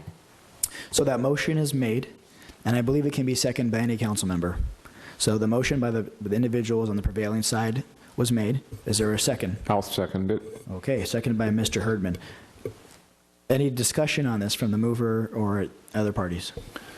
Just point of order. So it'll be a motion to reconsider. If there's 4 votes to reconsider, then we'll re-vote. There'll have to be another motion and then another vote. That's correct. All right. Let me just say the reason why I'm going through this is that we went through all this. I respect the 2 attorneys and the prior practice, and this language is clear enough. It's been validated and certified, if you will, from CalPERS. I'm satisfied with that. Thank you. Thank you. Any other comments? I'm going to vote against it simply because I think that this is not a material change at all. That is the change proposed by Mr. Piotr. All right, let's vote.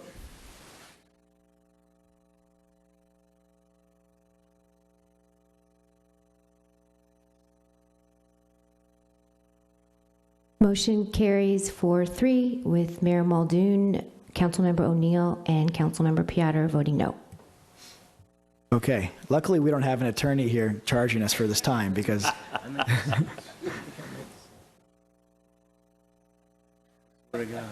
Councilman Duffield thinks he meant to vote no. I'm sorry, it's just getting so silly. Can we retake the vote? Is there a procedure that I'd be aware of other than asking for the votes? We're still on the item. Okay.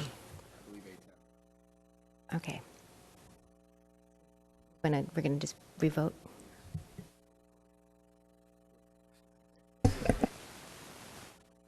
You know, someone said we were competent earlier tonight.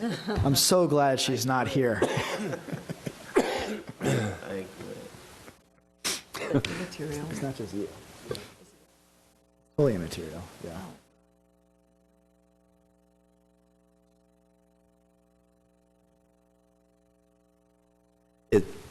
Is the maker of the motion that already prevailed able to withdraw her motion? She's now considering simply withdrawing it.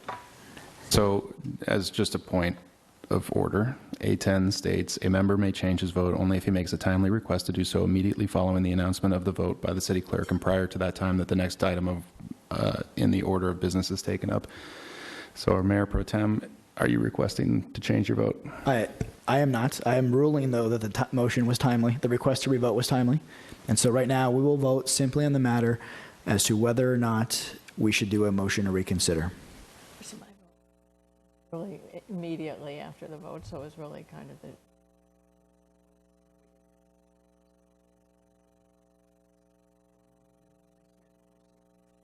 of the... Anyway. That's okay. Where are we?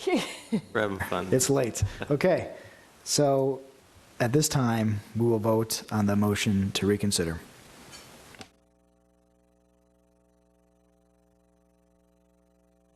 Oh, yes, it was my motion, I guess. Motion fails 2-5. Okay. I think I'd like to change my vote, actually. All right. Thank you very much, staff. Any other motions to consider on any other items discussed this evening? Okay. Seeing none. On a serious note, I'd like to adjourn this evening in the memory of Reed Johns. James Big Reed Johns entered this life on May 19th, 1978, and entered the eternal life on April 15th, 2017. Reed graduated from Newport Harbor High School in 1997 and from the University of Arizona in 2005. Editor of the Newport Harbor paper, long snapper on 94 undefeated CIF football team, and on the field at Arizona when the Wildcats defeated Nebraska in the '98 Holiday Bowl. Graduating with a Bachelor of Arts in 2005, Reed headed for Hollywood. In the next 12 years, he distinguished himself by being a production designer and art director involved in an incredible 76 films, winning numerous awards. Reed had an exceptional sense of humor and creative drive.